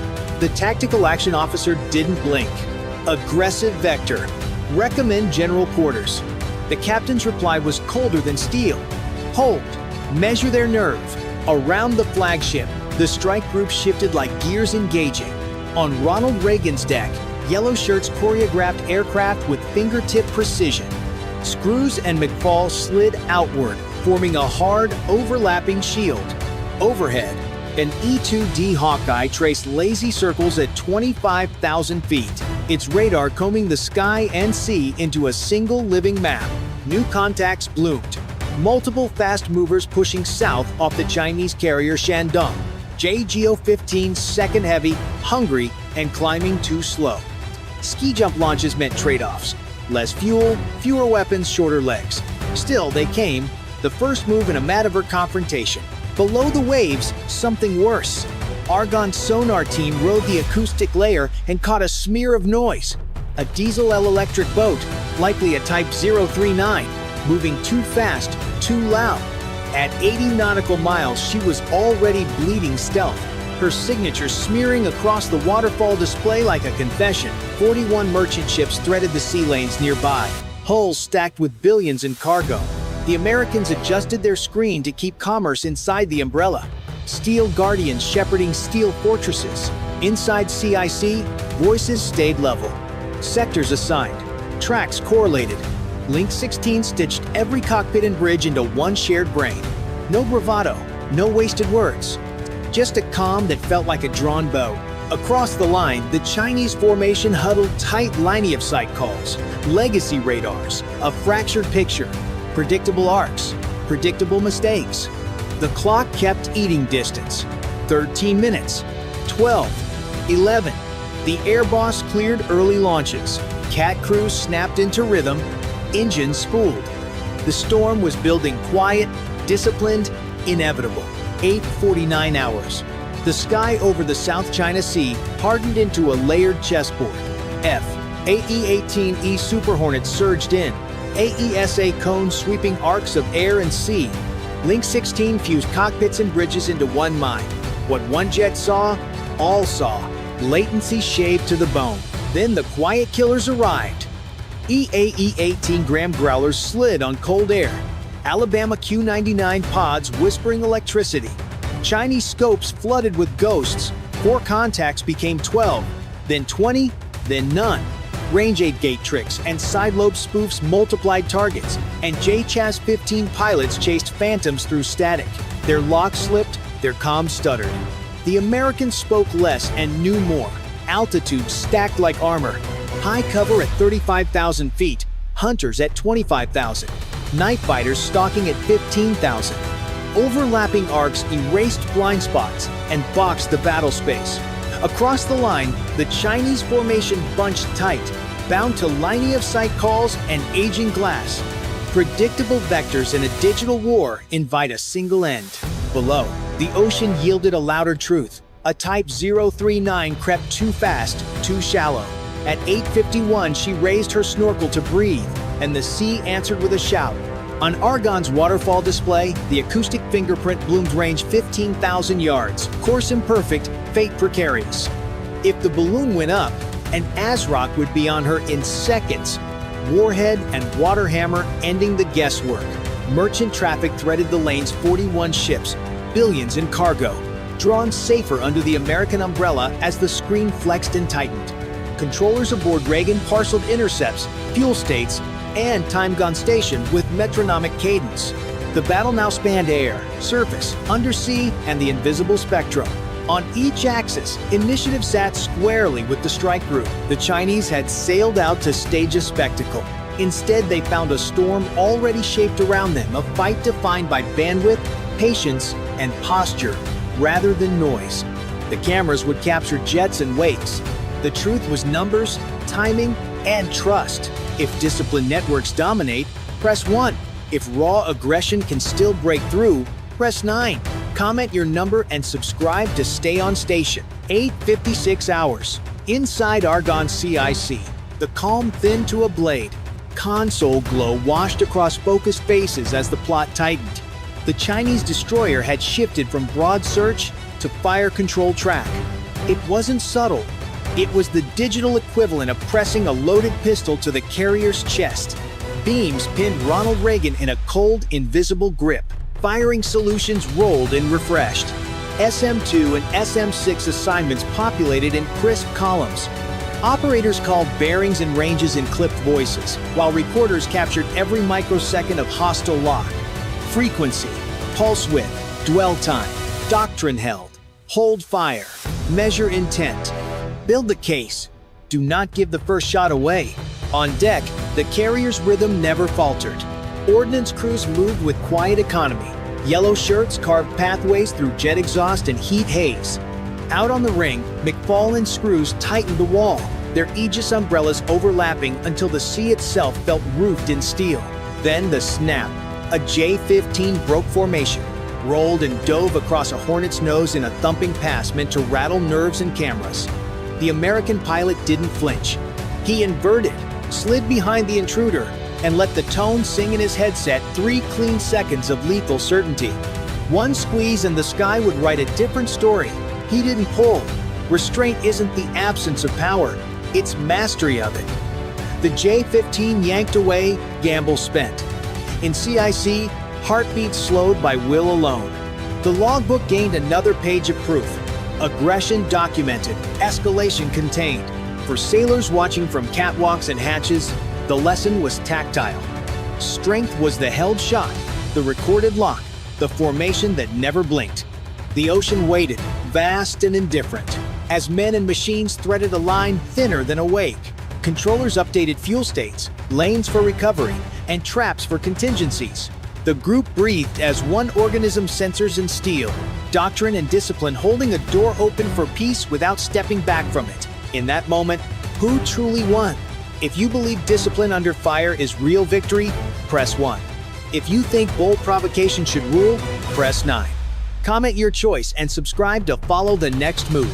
9:03 hours. The Chinese believed they had set the tempo. They hadn't. From the deep, dark water west of the standoff, a Virginia-class attack submarine began to rise. For 8 days, she had shadowed the Shandong strike group without a breath of giveaway noise, mapping bearings, fuel states, and routine like a patient hunter memorizing a heartbeat. Now she surfaced by choice. Inside 6 nautical miles of the Chinese carrier, the sight landed like a verdict. A 7,900-ton shape broke the skin of the sea, black hull sluiced with foam, sail glistening, hatches sealed and inscrutable. Tubes and missiles were not on display. They didn't have to be. Presence did the speaking.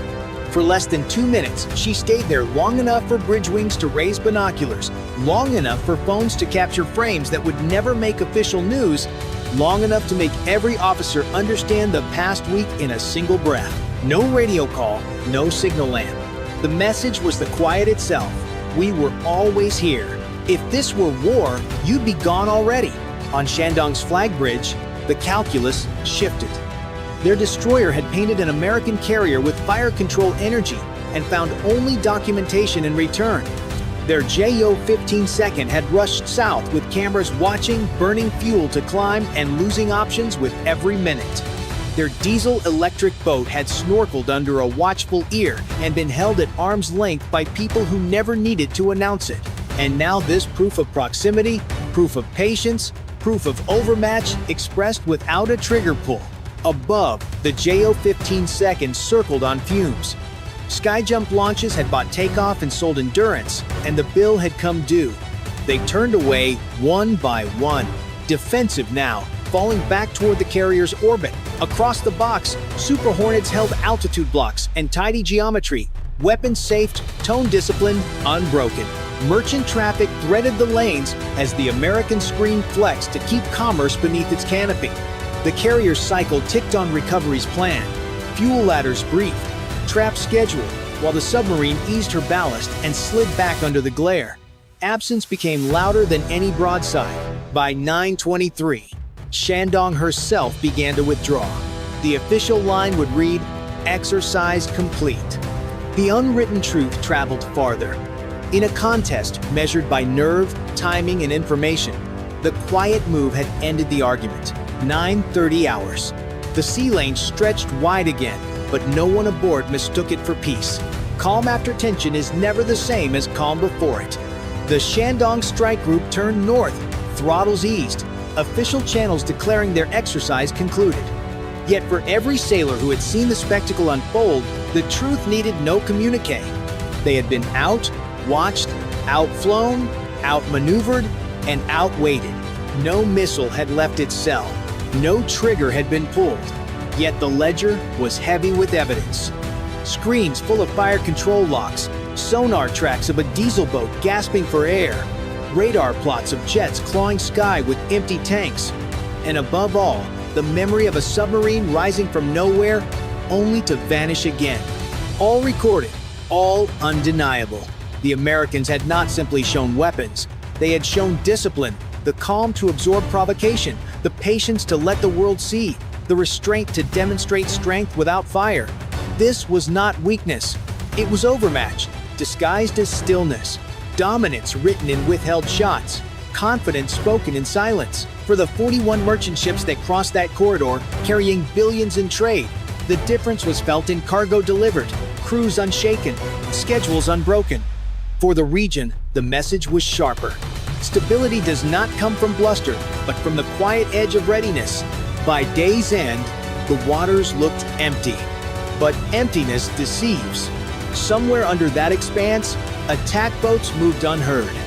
Somewhere above, surveillance aircraft carved patient loops.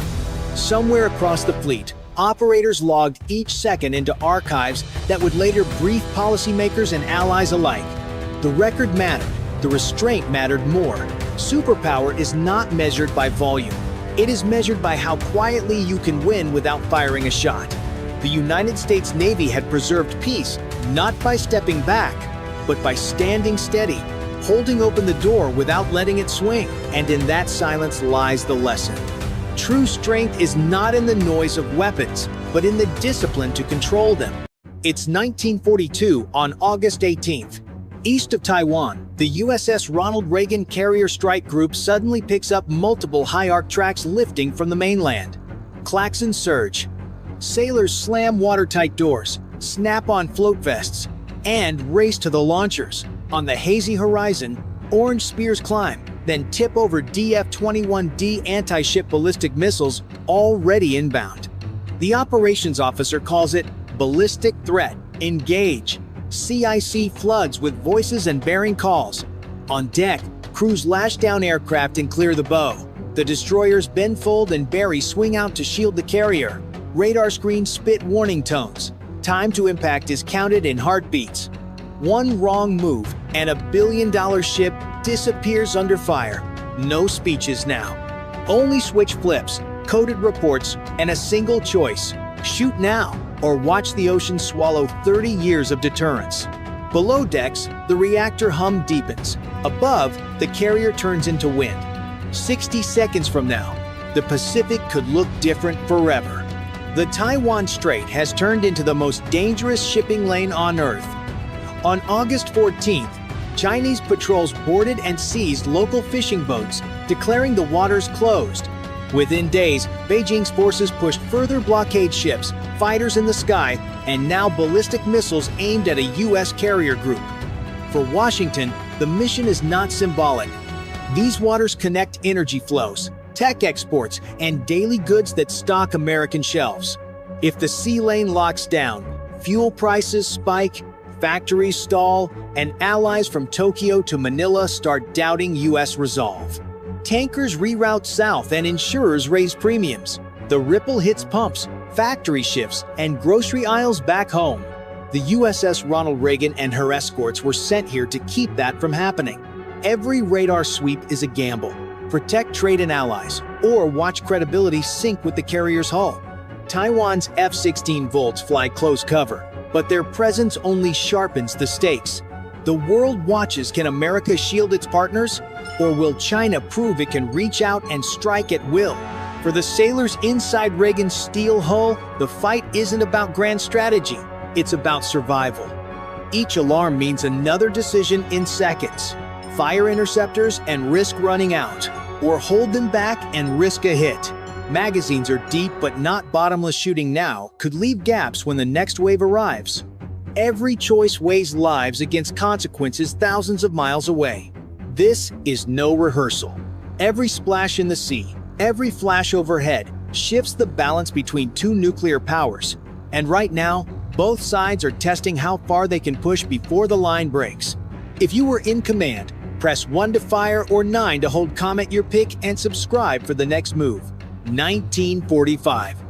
Minutes after the first radar alerts, the tracks multiply. What started as 2 ballistic arcs becomes 6, then 8. CIC calls it out. Multiple inbound. Impact less than 4 minutes. The commander has no time to weigh politics. He orders the first intercepts. USS Benfold lights off an SM-3. The missile thunders into the night, streaking higher than the eye can follow. Its job is to hit at altitude, taking out the ballistic body before it can re-enter. Seconds later, USS Barry follows with another shot. On Reagan, sailors brace their fate now rests on radar math and guidance chips. The first intercepts bloom overhead, faint flashes against the night sky. One warhead disappears, then another, but the radar shows more tracks diving in. The destroyers fire again, this time SM-6. Faster, shorter reach, meant for the closer shots. Each launch shakes the decks. Each impact buys seconds. Cells glow as the next ripple lifts off. Hot wind washing across the bow. Taiwanese F-16 Volts report bogeys in the air. J-20 stealth fighters from the mainland sweep wide to harass the escorts. A pair of American F-35B from USS America roar forward, radars locking targets. Over radio, terse calls. Fox 3, missile away. A kill for the F-35. But moments later, a Taiwanese F-16 vanishes from scope, struck by a long-range PL-15. The F-35 dive again, trading altitude for speed, while the carrier group tightens its screen. Further back, a Pate Ampere's patrol plane seeds the water with sonobuoys insurance against submarines edging in. It pipes tracks into the network, so every ship sees the same picture. Deep below, a Virginia-class reports faint screw beats to the west, then silence. The commander logs it and keeps his focus forward. The carrier group holds formation, every ship angled for defense. The sky is crowded with contrails, interceptors, and falling debris. Explosions ripple on the horizon as missiles meet missiles, some vaporized high above, others splashing into the sea. Flight deck crews crouch behind chains as hot fragments patter across the deck like hail. But not all are stopped. A DF-21D slips through, diving hard. Its seeker rides the carrier's wake as it steers in. Reagan shifts course 10 degrees, throwing white spray high. Close-in defenses arm. Alarms wail across the decks. The missile streaks lower the ship's last shield about to fire. The DF-21D drops lower, seconds from impact. Close-in defenses roar alive. Reagan's CIWS spits a river of tungsten, tracers slicing the dark. The missile shatters, fragments tumbling into the sea. Cheers echo for a heartbeat, but new alarms cut them short. More tracks are inbound, mixed this time. Ballistic shots from deep inland and fast sea-skimming cruise missiles fired by Chinese destroyers in the strait. The crew knows the pattern. First, the long-range carrier killers to drain interceptors. Then the low-altitude swarm to finish what's left. USS Barry launches more SM-6, but its magazines run thinner. Benfold shifts to defensive fire, her deck guns hammering against sea skimmers. Every ship in the group strains to cover the gaps. Several missiles break through. Explosions rock the ocean. Geysers of salt water blasting skyward. A shockwave slams Reagan's hull. Alarms shriek as sensors briefly go offline. Damaged crews rush below, sealing hatches, checking for flooding. On the flight deck, aircraft crews scramble to lash down jets shaking under the blast waves. J-20 fighters press harder, diving toward the escorts. F-35B and F-16 Volts chase them, missiles arcing between contrails. 2 J-20 vanish in fireballs, but not without cost. An American F-35 limps low, trailing smoke, then ditches into the sea near USS America. Rescue choppers launch instantly, their rotors chopping the spray as they race toward the downed pilot. Pressure mounts with every passing minute. The carrier group is holding, but at heavy expense. Below, sonar reports a new contact, possible submarine torpedoes running hot. Above, another radar sweep lights up fresh launches from the mainland. The fight is now three-dimensional: air, sea, and under the waves, all striking at once. The sailors know the truth. This is only the opening act. Each intercepted missile costs millions, while the enemy fires waves of cheaper weapons. The balance tilts with every salvo. The question now is, how long the Reagan can survive before the next breakthrough turns near miss into direct hit? In this clash of steel and fire, whose strategy do you believe wins? Press 1 for America's defense, press 9 for China's offense, and drop your choice in the comments while subscribing to follow the outcome. Just as the Reagan steadies from the last wave, a new alarm pierces the night. This time, it's not ballistic or cruise missiles. Radar tracks hug the surface, weaving at near supersonic speed. Fast attack drones, launched in swarms from converted ships and coastal batteries, skim so low they vanish in sea clutter. The crew reels. These drones are smaller, harder to hit, and cheap enough to come by the dozens. The SM-6 can't lock them all, and wasting million-dollar interceptors on drones feels like a losing trade. Still, the threat is real. Any one drone with a shaped charge could rip open flight deck fuel lines. The commander orders a shift. Reagan's escorts angle their hulls, bringing rapid-fire guns into play. Phalanx mounts blaze, tracers cutting the waves. On Berry, sailors man shoulder-fired stingers, a last-ditch defense normally reserved for helicopters. Sparks scatter as drones explode, but more keep coming.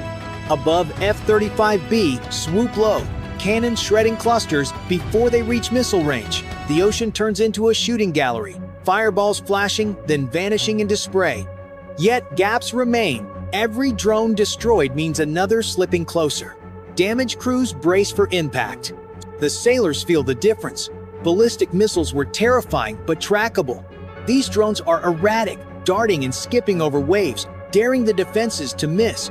Every gunner knows, if one slips through, the next flash could be their ship. The twist is clear. China adapts mid-battle, forcing the US Navy to spend costly firepower on cheap threats while holding real weapons in reserve. The fight has entered a new phase, where sheer numbers could overwhelm even the best defenses. The swarm closes. Tracers streak across the night as Reagan's CIWS roars again, spitting molten fire into the sky. One drone bursts apart, then another, but three more press in. The ship turns hard to port, spray washing the deck as gunners pivot. Berry fires her last SM-6, catching a low skimmer just seconds from impact. Benfold joins with rapid-fire guns, the thunder rolling across the formation. The sea glows with fireballs, but the wave keeps coming. Sailors grip straps, teeth clenched, eyes locked on the horizon. A drone slips close, too close. Reagan's portside phalanx fires at point-blank range. The explosion showers the deck in fragments, sparks dancing across steel, crew ducking behind tie-down chains. The carrier shakes, but the deck holds. Below, damaged teams race to douse small fires before they spread. In the air, the F-35B dive through chaos, cannon fire stitching the night. One shreds a drone seconds before it slams into Benfold's bow. Another takes out two with a burst, then peels off low, skimming the water to evade return fire. The sky is alive with tracers, missiles, and dying drones falling like meteors. Then the worst moment hits. A missile, masked by the drone swarm, streaks low from the mainland.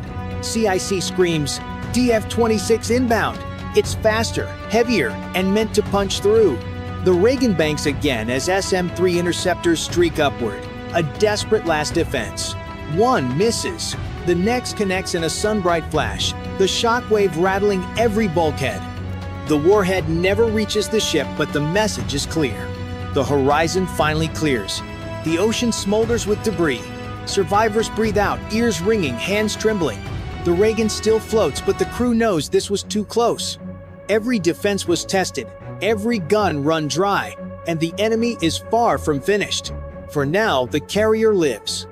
But the balance is shifting. Each wave drains magazines and crew alike. China's salvos grow bolder, America's shield thinner. The next strike could decide everything. If you were in the CIC, would you press 1 for an all-out defense or 9 for a risky counterstrike? Comment your choice and subscribe to see how this fight escalates. The sea falls eerily quiet. Smoke drifts over the water, streaks of fire fading into the horizon. USS Ronald Reagan still stands, her deck scarred but intact, her crew exhausted yet unbroken. Around her, the escort circle close, some bearing scorch marks, one listing slightly from damage control still underway. The price of survival is written on steel and faces alike. The cost is staggering. A US F-35 lost, a Taiwanese F-16 downed, dozens of missiles and interceptors fired in minutes. Every defense that worked drained magazines. Every drone destroyed ate precious ammunition. China's strategy is clear: bleed the carrier group dry, salvo by salvo, until the shield finally breaks. SIGINT confirms a kill. A Virginia-class put a Type 093 on the bottom. Later, a U.S. fast attack sub goes silent. Barry rides low but steady, her hull scarred and hatches warped. Yet the message to allies is also clear. Against overwhelming fire the American fleet held, Taiwan, Japan, and others watching now know that U.S. carriers can still fight through storms of missiles, even as new threats multiply. Credibility holds, but so does fear, because both sides show they are willing to push closer to the nuclear line.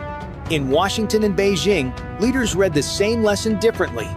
For U.S. planners, the fight proves layered defenses can survive, but only at crushing cost.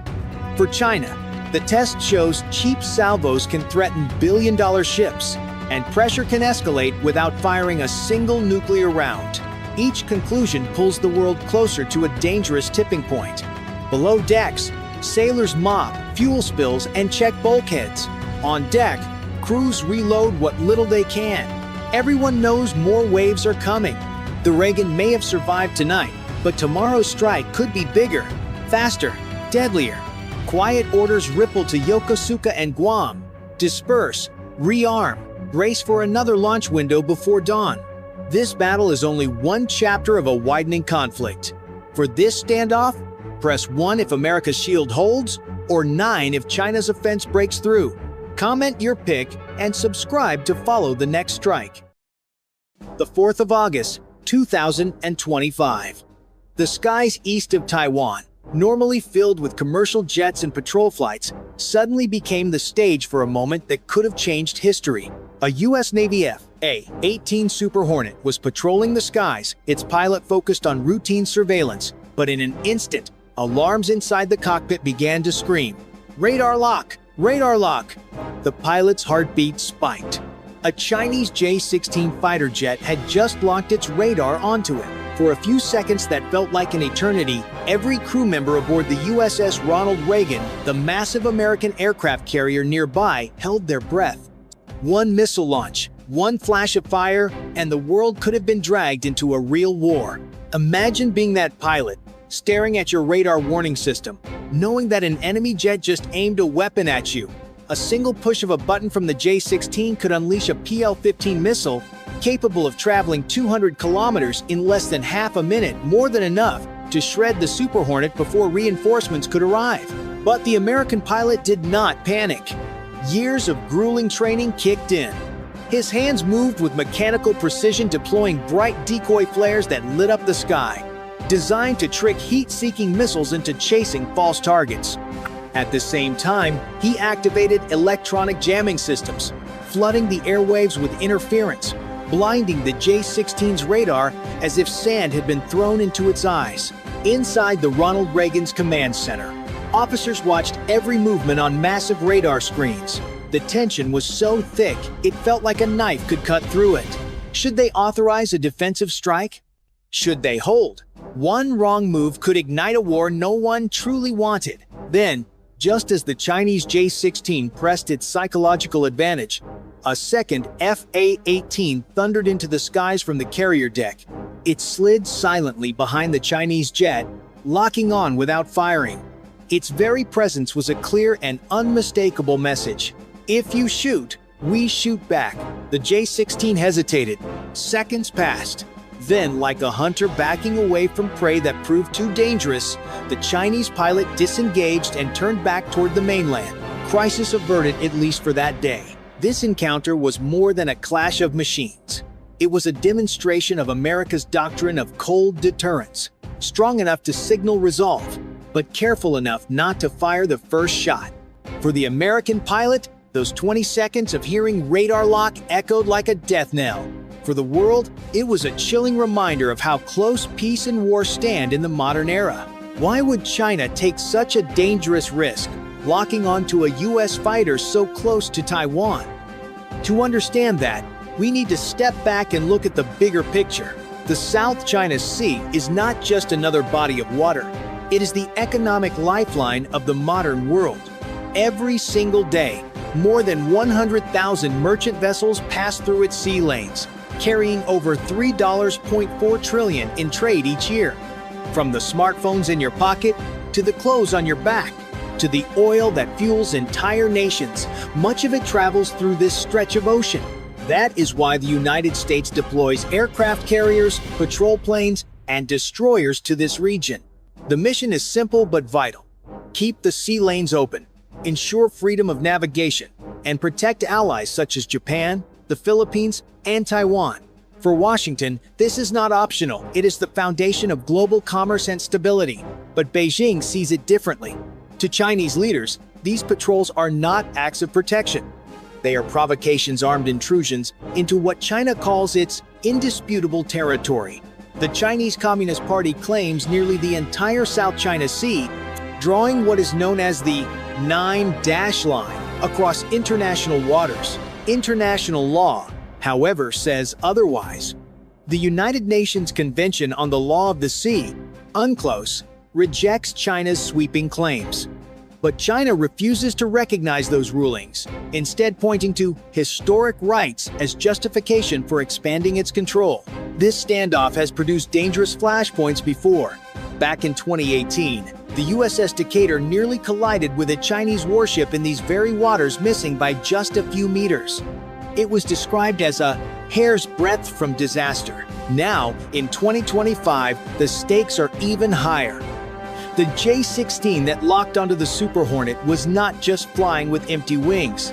It carried PL-15 missiles, long-range weapons that can destroy targets well beyond visual range. The simple act of locking radar was not a military necessity. It was a political statement, a way for Beijing to say, "This is our sky, our sea, and we are not afraid to push back."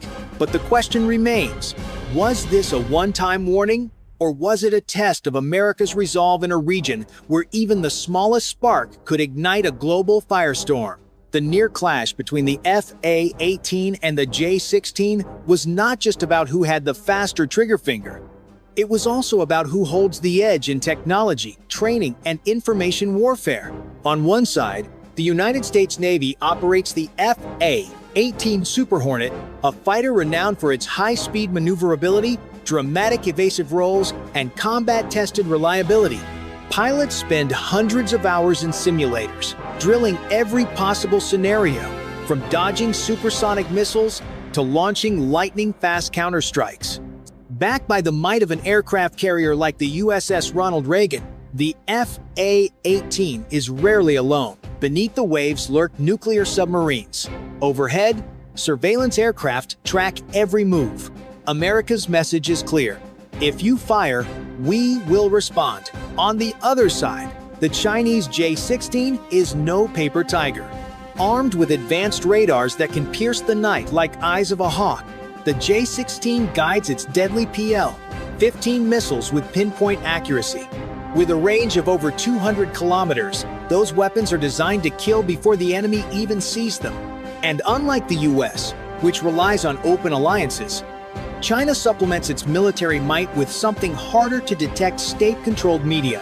Outlets like the Global Times blast headlines framing America as the aggressor, shaping domestic and even international opinion to Beijing's favor. This is why every radar lock, every intercept, is more than a military encounter. It is a psychological duel, a test of willpower and perception. The United States wants to prove it will never back down from freedom of navigation. China wants to show it will not tolerate intrusion into what it claims as its skies. And here's where it becomes personal. Imagine you're watching this standoff unfold. Who do you believe has the upper hand? If you think America's strength and alliances will hold firm, press 1" the comments. If you believe China's determination and growing arsenal will tip the balance, press 9. Either way, make sure to hit subscribe so you don't miss the next chapter in this dangerous rivalry. Because in the South China Sea, battles are not only fought with missiles and jets, they are fought in the minds of nations. Imagine the Chinese JS-16 hadn't broken away. The pilot squeezes the trigger and a PL-115 leaps off the rail at Mach 4. Launched from 45 kilometers, it gives the American F-AE-18 barely over a minute to live. Survival becomes a race against physics and fear. The Super Hornet pilot reacts on instinct. Flares blossom behind the jet, decoys meant to snare any seeker. He yanks into a hard brake, drags the missile off the pipper, and keys electronic jamming to flood the air with noise. Alone, that might buy seconds. With a team, it buys chances. From the USS Ronald Reagan, a second F-AE-18 claws skyward, snapping an AIM-120 toward the shooter. An EAU-2D Hawkeye pushes a clearer picture to everyone, while EAE-18 Graham Growlers smear hostile radars. On nearby destroyers, Aegis computers stitch tracks into a kill chain. No American jet fights by itself. China would answer in layers. JGO 20-second surge forward under long-range radar cover. Batteries on fortified reefs light up, cueing anti-I-ship missiles and HQ Air 9B air defenses. Land-based bombers push standoff weapons toward the carrier group. The sky thickens with machines and math, and the margin for human judgment shrinks. War would not stop at air and sea. Cyber units hunt for weak links in logistics and power grids. Space assets face dazzling, jamming, and debris risks, as both sides struggle to protect satellites that make modern command possible. In fog that dense, misread screens can become misread intentions. Markets would feel the blast first. Tanker insurers pause coverage.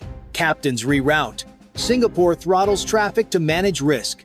Freight rates spike. Oil jumps. Assembly lines from Penang to Long Beach stall for lack of parts. Airlines detour, burning more fuel. Shelves thin. Timelines slip. Nerves fray. Then the politics snap into place. Japan and the Philippines weigh treaty obligations. South Korea measures caution against credibility. Australia tightens coordination with the US and regional partners. Russia tests Europe's attention span. ASEAN splits between caution and condemnation as the UN scrambles through emergency sessions. All the while, the nuclear shadow looms. Neither Washington nor Beijing wants a wider war. Yet the logic of escalation is ruthless. Each limited response invites a reply. Hotlines help, but fatigue, pride, and partial information erode restraint. The longer the duel, the tighter the trap. So, where do you think we stand closer, to peace or to collision? If you believe diplomacy can still hold the line, press 1" the comments. If you think momentum points to conflict, press 9 and hit subscribe so you're here when we simulate the next critical move. In reality, on the 4th of August, 2025, no missile was fired. No dogfight erupted. Instead, both sides stepped back from the abyss. The Chinese J-16 broke radar lock and withdrew, while aboard the USS Ronald Reagan, commanders held their fire. For the rest of the world, it was a moment of collective exhale, a bullet dodged. At least this time. But Washington was far from calm. Pentagon officials labeled the encounter dangerous and unprofessional, comparing it to someone pointing a loaded gun at your head without pulling the trigger. The message: even if no shots were fired, the act itself was an unacceptable provocation. Beijing, of course, told a very different story. State media described the J-16's actions as legitimate self-defense, claiming the aircraft was protecting Chinese airspace and sovereignty. The Global Times accused Washington of stirring up trouble in its own backyard. To the Chinese public, the incident was framed as a show of strength against American intrusion. This gap in narratives, one side calling it reckless, the other calling it righteous, captures the heart of the problem. Each time American and Chinese forces cross paths, both governments must not only manage the military risk but also the political perception. Neither wants to appear weak. Neither can easily admit fault. Military analysts at the Center for Strategic and International Studies and elsewhere warn that such encounters are becoming more frequent. Each one is a roll of the dice, where a technical malfunction, a misread radar blip, or a pilot's split-second overreaction could turn tension into tragedy. In 2018, the USS Decatur missed colliding with a Chinese warship by mere meters. Today, with more patrols and more aircraft shadowing each other, the odds of an accident have only increased. Secret communication channels remain one of the few tools keeping incidents from spiraling. After the radar lock, US and Chinese commanders reportedly exchanged rapid messages through back channels. What exactly was said remains classified. Some speculate reassurances were offered. Others believe stern warnings were traded. What matters is that both sides understood the risk and both chose restraint. Yet restraint is fragile. The more these standoffs repeat, the greater the chance that one pilot miscalculates, one missile system misidentifies, or one leader decides to escalate rather than step back. When machines move at Mach speeds and decisions are measured in seconds, human error is inevitable. The only question is when. This is why the 4th of August was not just an isolated incident. It was a reminder that the South China Sea is a live wire, one that sparks again and again, daring the world to see how long it can hold without snapping. The 4th of August standoff ended quietly, but the silence was deceiving. The South China Sea remains a tinderbox, a chessboard where every move is shadowed by risk. One radar lock, one warning shot, one misunderstanding could redraw the map of global stability. Neither Washington nor Beijing truly wants war. The costs would be catastrophic, but neither wants to be seen as weak. And so the world watches as two giants circle each other, their pilots and commanders playing a game of nerves over waters that sustain billions of lives. The lesson here is stark. In the 21st century, conflict may not begin with a declaration of war. It may begin with a flicker on a radar screen, a pilot's choice under crushing pressure, or a leader's refusal to back down.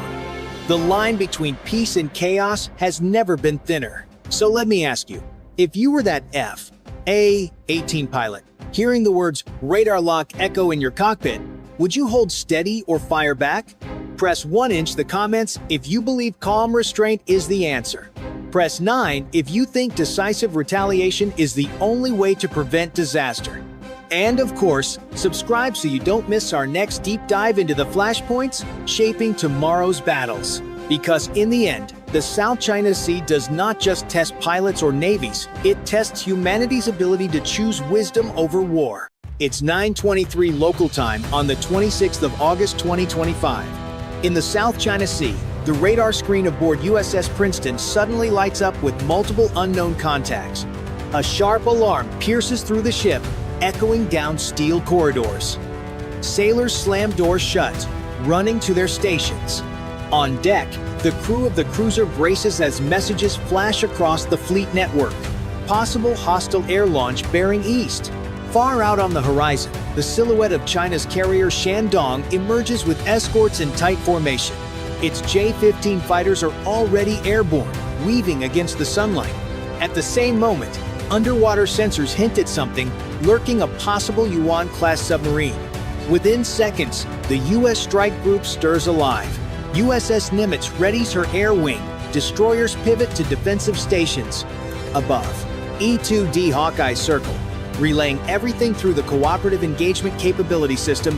One ship's eyes now belong to the entire fleet. Everyone knows, the next few minutes could decide who rules the sea, the sky, and the depths. The South China Sea is not just a label, it's one of the planet's busiest lifelines.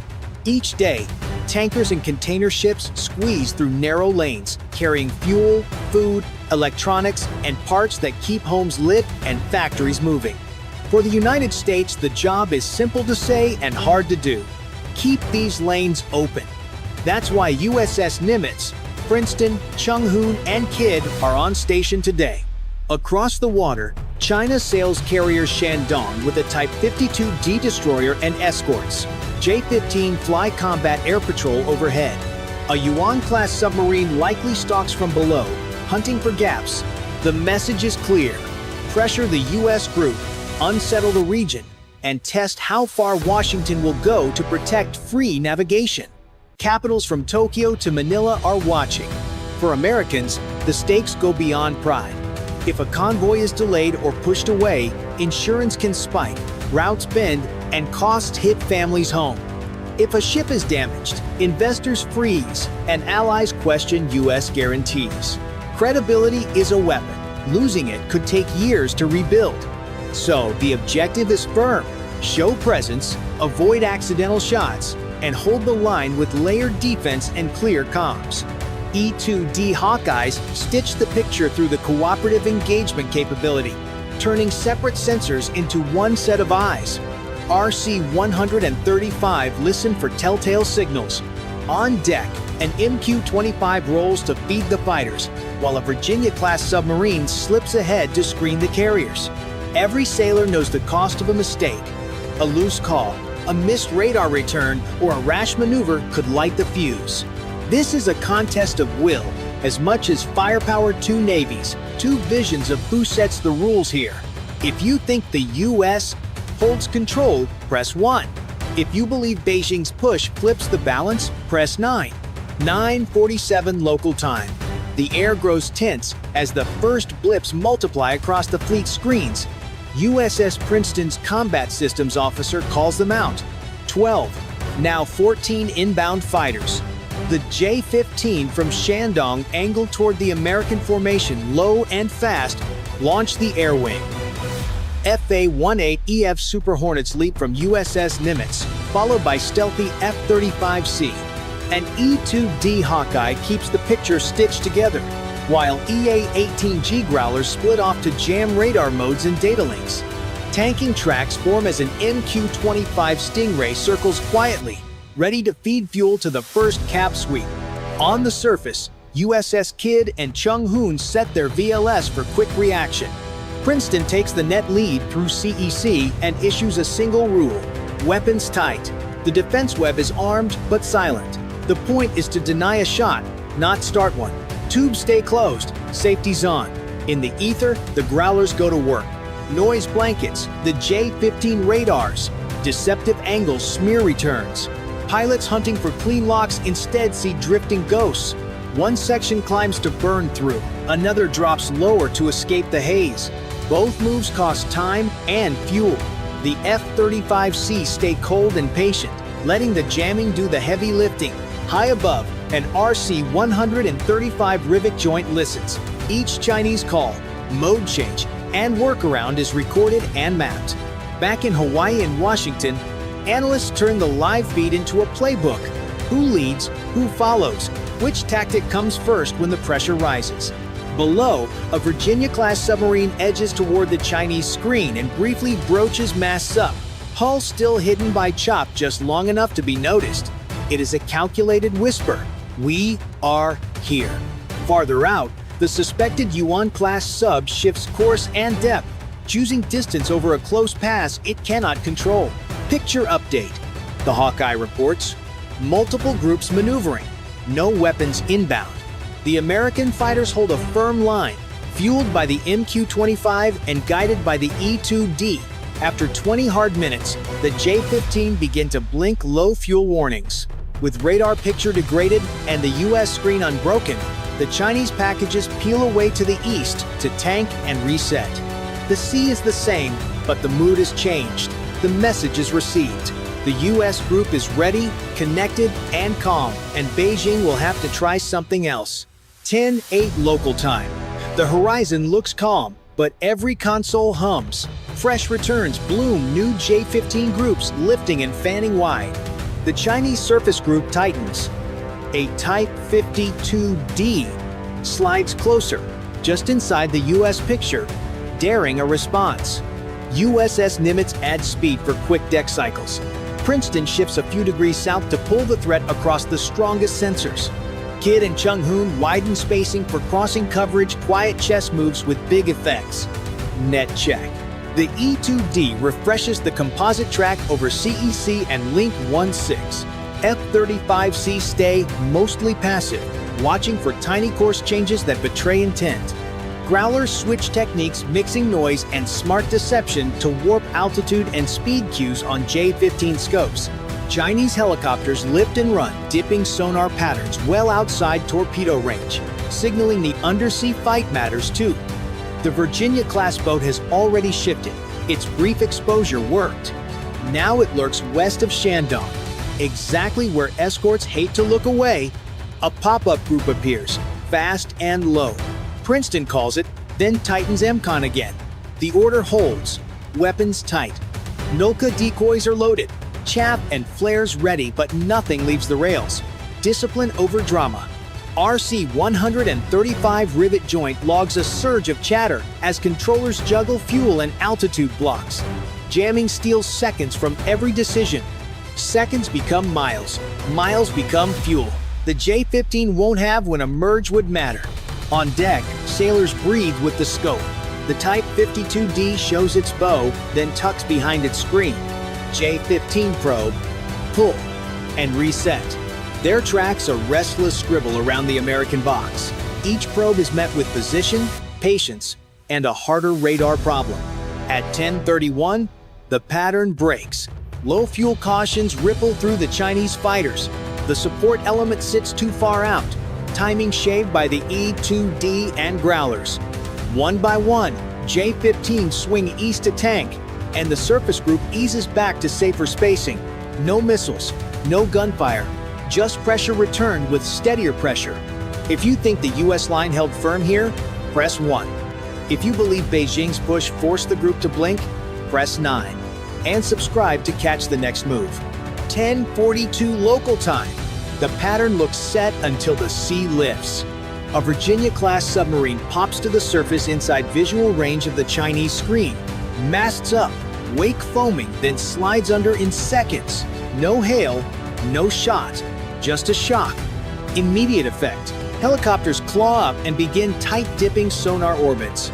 The Type 52D goes active, trading stealth for certainty, and in doing so, makes itself a bright beacon. The E-2D marks bearings. RC-135 crews log every call sign as the screen pivots to guard Shandong's vulnerable flank. Nimitz capitalizes. An MQ-25 extends the fuel ladder. F-35C ease to the edges of the Chinese picture. Quiet and patient. Growlers shift from brute noise to tailored deception that nudges altimeters and airspeeds. Small pushes that waste time. Below, the Virginia doesn't chase. It leaves a hint of presence and fades west. That glimpse alone forces the suspected Yuan-class sub to choose. Press and risk being fixed or yield space. It chooses space. Tubes stay closed. Fire control solutions are built, checked, and held. Up high, J-15 try to reset another probe, but fuel margins are thin again. Tankers sit farther east than planned. Their timing bent by minutes, the jamming shaved away. The surface screen tightens to protect Shandong and loosens its ability to push. The twist isn't a missile or a dogfight. It's a surfacing one audacious move that flips the board without lighting a fuse. The message lands. The U.S. group can threaten sky, sea, and undersea at once, while still refusing the first shot. Beijing must now decide whether escalation helps or only exposes more. 11:02 local time. One last push from the east. New J-15 lift off Shandong in a tight group, while a Type 52D edges forward and helos spread wide. The U.S. box holds shape. Wind over Nimitz's deck builds, launch and recovery cycles tighten to minutes as crews tighten every step. Picture clean. The E-2D calls. Pop-up group, very low. Princeton drags the screen 3 degrees and repeats the rule. Weapons tight. Kidd and Chung-hoon comb the threat axis, creating crossing angles without crossing a line. Hatches clack. Canisters are staged. Safeties stay on. Growlers slide high and offset. Jamming turns surgical false speed cues, bent altitudes, and tiny slips that blur judgment. F-35C stay cold, painting the formation without a broadcast. The Chinese fighters drop lower, Hunting cleaner returns and finding clutter and ghosts. Controller calls step on one another, then pause and repeat. RC-135 crews log every hesitation. 11-9. The Type 52D flashes active again, choosing certainty and becoming the easiest thing to find at sea. West of Shandong, a Virginia-class submarine answers with silence and pulls Chinese eyes the wrong way. Standby decoys, Princeton orders. Nulka lids lift, then stop. On the destroyers, CIWS barrels track and wind, red lights steady. No trigger squeeze. Discipline is the point. Contrails cross, then break. One J-15 climbs to burn through the haze and loses minutes. Another drops to the deck and bleeds fuel. The F-35 sees shadow and hold. The aim is to deny the shot, not trade one. 11-14. Bingo starting on multiple groups, the Hawkeye reports. Tankers sit farther east than planned. Minutes shaved by jamming tip the balance. The package can probe or recover, but not both. The surface duel becomes posture. The Type 52D shows its bow, then hides again. Kidd and Chung-hoon mirror the move. Nimitz turns into the wind. The deck runs like a metronome. 11-18. Low fuel lights win the argument. J-15 peel away in pairs, noses east. Helicopters tighten and drift back toward their escorts. The American box doesn't shift an inch. No missiles, no gunfire. Just pressure met with cooler pressure and a message in patience. Access denied today. If restraint won, press 1. If a harder push from Beijing would have cracked the line, press 9 and subscribe for the ending. Result: the Chinese formation eases back. Helicopters tighten around their escorts and the air picture thins. The US group never fires. Beijing's push is spent for today. What mattered wasn't a missile or a dogfight, but timing. Fuel math bent by jamming. A clean picture stitched by the E-2D and a Virginia class sub that forced caution with a glimpse, not a shot. The message at every level. This screen is ready, connected, and patient. For the US, the payoff extends beyond the horizon. Layered defense worked without lighting a fuse. MQ-25 kept fighters topped off.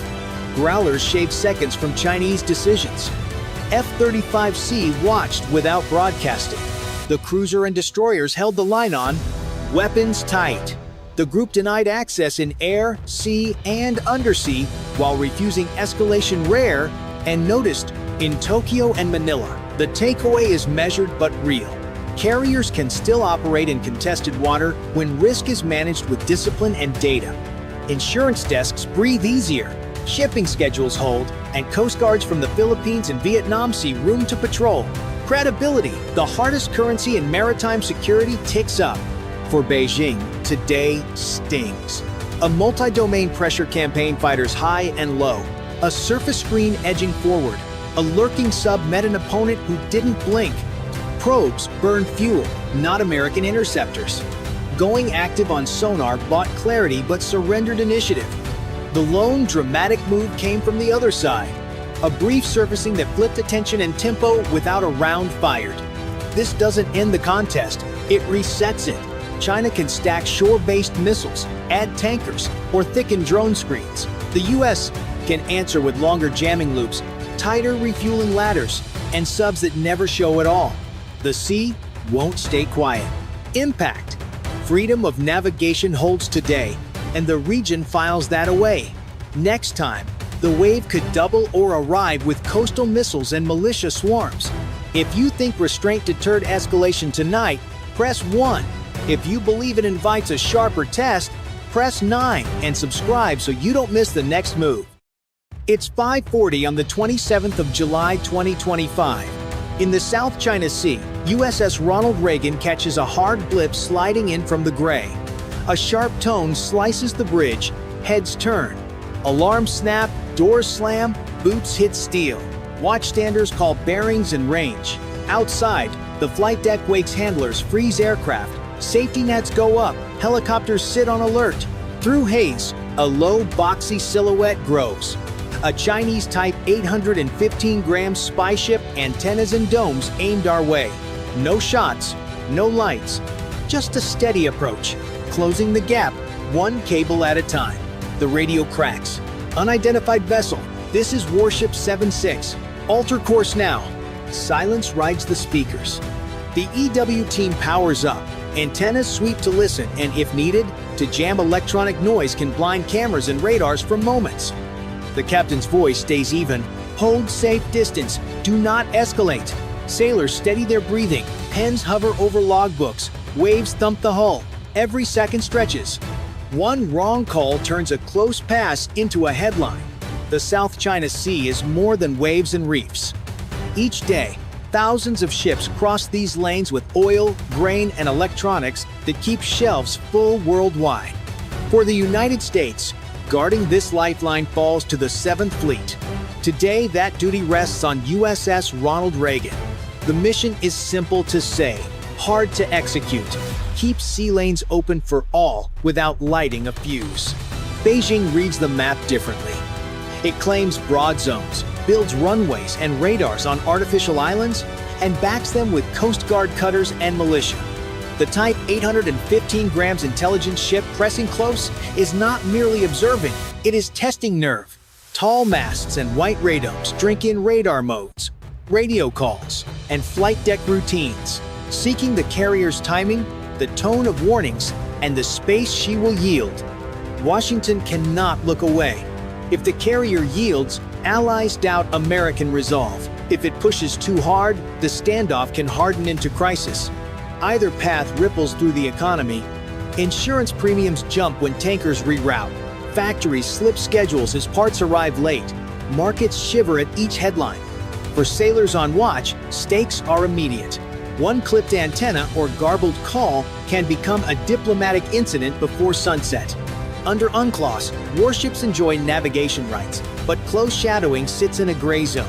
The Reagan replies with calm bridge-to-bridge calls in English and Mandarin, repeats her position, and demands a safe closest point of approach. Electronic warfare crews listen for hostile modes and can flood sensors with noise enough to break a lock without firing. An escort destroyer with an AN divided by SPY-1D radar holds the wider picture. Steel stays silent. Tension climbs. If you think the US must hold firm, press 1. If China is right to push back, press 9 and subscribe so you don't miss the next move. 5:47. The Reagan's radar scope glows with the outline of the Chinese ship holding steady on the port side. The captain orders a new round of warnings broadcast. Unidentified vessel. Maintain safe distance. The response is static. No course change, no voice, just silence. That silence is a message of its own. On the flight deck, aircraft handlers freeze movements. F, divided by A-18 seconds that were warming up, remain chained down. A helicopter crew stands by, rotors ready in case airborne eyes are needed. Inside, combat systems officers track bearings, speeds, and intercept points. Each second is logged, each maneuver is measured. The Chinese ship inches closer 1 mile, then 3/4. Its tall domes tilt toward the carrier, sucking in signals. The Reagan's electronic warfare team makes its first move. A burst of noise is fired across specific frequencies. For a moment, the spy ship's sensors blink. Screens fill with static. Cameras lose sharpness. The jam lasts only seconds, but it is a reminder. America can blind if it chooses. On the bridge, lookouts report. Spy ship altering course slightly. Still closing. The captain nods, then orders escorts to shift. A destroyer slides between the carrier and the spy ship, creating a barrier. Its SPY-1D radar hums at full power, painting a broad picture, while its deck guns train outward, not firing, just visible. Visibility itself is deterrence. The Chinese crew responds in kind. A bright light flashes from their mast, a coded signal. Their ship steadies just inside 1,000 yards, too close for comfort, far enough to argue legality. Over open channel, Mandarin voices call coordinates, implying rights to their waters. The Reagan counters firmly. This is international sea. Maintain separation. Tension builds. The EW team picks up spikes of electronic probing, China testing American responses, mapping which bands trigger noise. Each move is logged for future fights. The U.S. sailors stay sharp. One slip of a dial could look like escalation. The Reagan holds her course. Planes remain grounded. Weapons remain cold. This is an engagement without fire, but not without risk. Each radio call, radar sweep, and silent miles sailed side by side is its own kind of battle. The clash is measured not in missiles, but in nerve. The spy ship holds its position, edging closer with each swell. Sailors aboard the Reagan can see crew on deck, binoculars aimed, cameras rolling. The destroyer escorting the carrier steadies between them, guns silent but ready. Every degree of angle matters now. The Reagan turns slightly, narrowing her profile, making targeting harder. The Chinese vessel adjusts as if mirroring the move. Electronic spikes crackle again. The Reagan's EW crew counters, jamming select frequencies, breaking the rhythm of Chinese collection. The spy ship quickly adapts, shifting bands, showing its crews are trained for this duel. The carrier strike group answers by cycling tactics, never staying predictable. It's a chess game at sea, each move meant to unsettle the other without tipping into combat. On the flight deck, F divided by A, -18 seconds remain parked, but ordnance crews stand by. Inside the combat center, tension is heavier than steel. Voice nets hum as escorts and carrier pass bearings. A single mistake could read as hostile intent. The Chinese vessel tests boundaries, sliding closer again inside 800 yards now. Too near for comfort, close enough that a misstep could mean steel on steel. The Reagan's captain orders steady speed, no sudden changes. The message is clear: we will not be intimidated. Yet restraint has its cost. Every time the carrier holds back, Beijing gathers more confidence, more data. Sailors know they are being measured, how fast they respond, how calm they sound, how steady their hands remain. Lookouts report Chinese crew waving a flag signal asserting territorial waters. The Reagan rejects it with another broadcast. These are international seas. The clash is verbal, electronic, and psychological all at once. For sailors, the hardest part is holding fire when instincts scream otherwise. Pressure mounts. The distance is short, the stakes enormous. One bump could spark headlines, one flare could shift markets. Both crews stare across the water, waiting for the other to blink. If you were on the bridge right now, would you back off to avoid risk, or hold steady to show resolve? Press 1 if you'd match America's stance. Press 9 if you'd mirror China's push, and hit subscribe to follow how this dangerous game unfolds. Then the unexpected shift. At 6:05, radar operators aboard the Reagan pick up new contacts. Small, fast, moving low across the surface, not warships, but drones launched from a nearby support vessel. Smaller, harder to track, built to skim close to the waves. The spy ship wasn't just gathering intelligence, it was baiting the carrier into revealing tactics under pressure. Alarms rise. The Reagan's escorts switch to tighter defense posture. Close-in radar modes lock on the tiny signatures. These drones don't carry heavy missiles, but they can harass, record, and force maneuvers. In a crowded sea lane, that's dangerous enough. The strike group now faces a twist it hadn't expected. Surveillance turning into interference. The captain orders a new layer of defense. A Seahawk helicopter lifts from the deck, sensors hot. From above, the crew gains a better angle on the drones. Data flows back to the combat center, guiding countermeasures and defensive fire. The spy ship holds its shadow, pretending innocence while the drones buzz forward. Its domes spin, hungry for the carrier's every move. The destroyer fire's warning bursts from its deck. Gun splashes rise just ahead. Some peel away, others keep charging. This is the twist. The U.S. cannot fire freely without escalation, yet cannot ignore provocation. Each choice is measured in seconds. Sailors know if they miss here, the next encounter could bring more than drones. Every move is recorded, every reaction judged. The Chinese ship watches closely, learning how the Reagan fights under pressure. The air smells of powder and jet fuel. Every eye is fixed on the horizon. The clash has shifted from silent surveillance to a live test of nerve, and the danger now skims just feet above the waves. The last wave of drones pushes in, closing fast. Radar screens pulse red, alarms echo through the ship. The Seahawk circles above, relaying plots, but the range is now too short for tidy maneuvers. The captain gives the order, engage! A destroyer's deck guns roar. Bright tracers rake the dawn, tearing into the first inbound drone. Fireballs bloom above the waves. Another target darts lower, slipping under the gun arcs. The Reagan answers with close-in defense. Phalanx CIWS spins up, barrels blur, and a torrent of rounds saws the air. The second drone vanishes in a gray fan of spray. Yet one keeps coming. It skims the surface, engine whining, wake knifing toward the bow. Sailors brace, eyes fixed, hands tight on their stations. Hold! Hold! The captain says, voice even. At the last moment, CIWS fires again. A wall of tracers slams the drone, ripping it apart barely 100 yards off the ship. Shrapnel hisses into the sea. A hard slap of spray rolls across the flight deck. Damage control teams fan out. No hits, no fires. Flight deck crews sweep for debris. Every bolt matters before jets can move again. Below, operators clear tracks.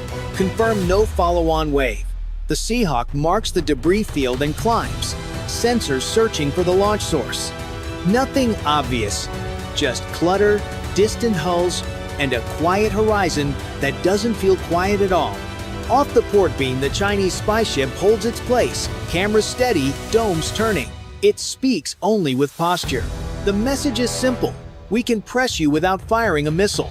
The Reagan logs everything: radar modes, jam timings, gun cycles, radio calls. These notes will brief pilots, captains, and diplomats. Today's scramble becomes tomorrow's playbook. The carrier strike group resets. Magazines are checked, barrels cooled, bearings confirmed. No one relaxes. The lesson is stark. A swarm of cheap threats can force a billion-dollar ship to spend attention, time, and ammunition.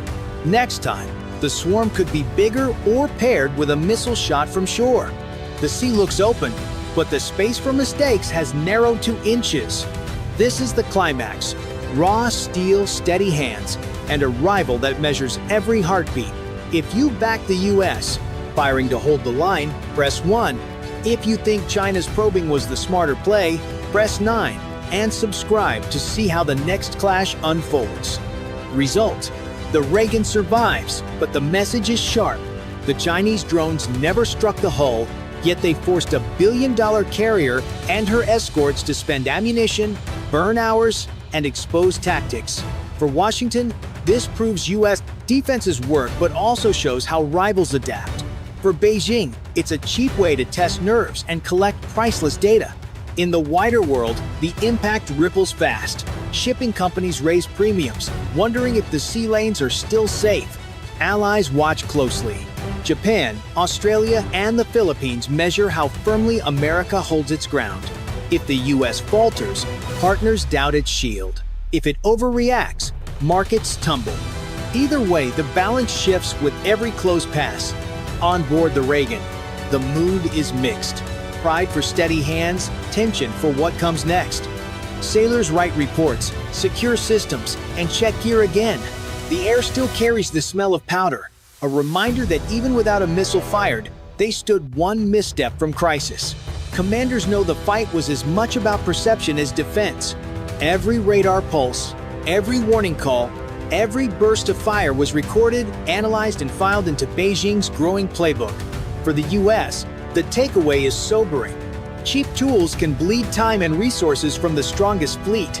For China, the lesson is that America won't yield easily. This duel of presence is set to repeat again and again until one side miscalculates or decides to push harder. Tonight, the Reagan held fast. The sea stays open for now, but the next wave could be doubled or paired with missiles from shore batteries. The real test is yet to come, and both nations know it. So here's the question for you. Should the US answer every probe with force or play the long game and absorb the pressure? Press 1 if you back America's hard line, press 9 if you think China's shadowing is smarter, and subscribe so you don't miss the next showdown in these contested waters. It's 5:30 on the 27th of September 2025. Out on the Philippine Sea, alarms echo across the decks of USS America. LHA-6. Marines from the 31st MEU sprint to stations as flight crews race for the hangar. The air shudders, the first MB-22B Osprey engines howl, blades carving the dawn. On the bridge, officers lock onto radar returns. Faint, fast, closing. The drill just turned real. Outside, the sun lifts a thin line of light, but tension drowns it. Deck crews crouch behind safety nets. Hand signals cut through rotor wash. Dragons, ready up. VMM 265 checks. Radios, fuel, and loads. Every second is a choice. Launch now and they gain distance and options. Wait, and they risk being trapped on steel. The ship leans into the swell, the bow throwing spray like glass. Sirens dip, then rise bearing shifts, range compresses. The next minute decides everything. Lift, clear the deck, form up, or get caught mid-turn. Survival hangs on speed, discipline, and nerve. No one blinks. Go. The Philippine Sea is more than water. It's the Indo-Pacific's highway where tankers and cargo move fuel, chips, and food that power life at home. Today, USS America and the 31st MEU train here for one reason: move Marines from sea to shore fast. No runway required. The 7th Fleet guards these lanes because when they stall, the shock hits every household. Prices jump, schedules slip, allies hedge. Deterrence isn't a speech. It's a ship you can see, an aircraft you can launch. Every launch is a signal. To friends, it says the US can reach far and respond quickly. To rivals over the horizon, it warns that distance isn't safety. The Osprey is the point of that spear. It lifts like a helicopter and flies like an airplane, letting Marines hop islands and bypass choke points. In crisis, speed and choice mean survival. Mobility turns scattered blue water into a network the US can use. The danger is real. Land-based missiles, drones, and fast boats aim to box ships in and flood defenses. Geography favors the attacker. Long coasts, tight straits, crowded traffic. To counter, America disperses forces, pushes scouts forward, and pairs ships with aircraft that can change plans mid-flight. Drills like this stitch the pieces together, deck crews, pilots, Marines rehearsing timing until it clicks. A clean deck cycle shaves minutes. Minutes decide whether a formation lands safe or breaks. People carry the weight. Sailors read wind across steel. Crew chiefs feel each rotor. Pilots fly low to hide in clutter. It's training, but no one shrugs. The cameras on the horizon won't. If you think striking first keeps these lanes open, press 1. If holding fire builds strength and buys time, press 9. 5:45. The sea is calm, but radar isn't. The combat system flashes new tracks multiple. Fast, approaching from low altitude. On the flight deck, the first Ospreys are still climbing. If they're caught exposed, the whole drill collapses. The commander reacts instantly. Launch defenses now. The first move. The ship fires its standard missiles, long-range shields meant to break the opening punch. Trails streak upward, vanishing into clouds. Seconds later, bursts flash high above intercepts. Each one buys precious time for the Ospreys already airborne to gain distance. Then comes the second layer. The ship's close-in weapons roar to life. ESSMs, shorter-range missiles arc outward, covering gaps left by the first salvo. Every launch is a gamble. Fire too soon, waste a shot. Too late, and the target slips through. On the radio net, the Dragons coordinate with 7th Fleet watchstanders. Air patrols and escorts shift positions. No blind spots allowed. The horizon lights up with explosions bright against gray dawn. For a moment, the crew feels relief, but new returns pop up, faster this time. More drones, small but persistent, weaving through clutter. Contacts, bearing 260, closing. The call echoes through the ship. Pressure rises. The Ospreys keep lifting. Marines strap in tight as tilt rotors push forward, trusting the ship to hold the line behind them. From the cockpit, pilots see plumes in the distance, defense missiles climbing, detonating, burning out. They know every intercept means survival. Every miss means risk. On deck, sailors rearm launchers, scramble for reloads. Eyes fixed skyward. Training shifts into instinct. Instinct cuts seconds from reload cycles. The battle rhythm builds. Bridge to combat. Bravo, plan now. Chaff blooms rip the air as a decoy, spools out astern and steals a seeker's lock. The EW team floods the band with noise. One contact fades, then blinks back weaker. The helmsman swings 2 degrees port, narrowing the ship's shape. Overhead 2 F-35 check in, sprinting to cap the inbound stream. If they're late, the line breaks. The first wave has been checked, but the crew knows it's only the beginning.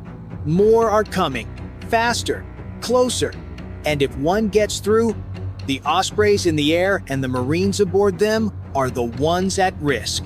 6. Relief fades quickly. New blips streak across radar, closer, lower, harder to hit. Several enemy drones slip through the outer net. The ship shifts tactics. Hard turn starboard 10 degrees.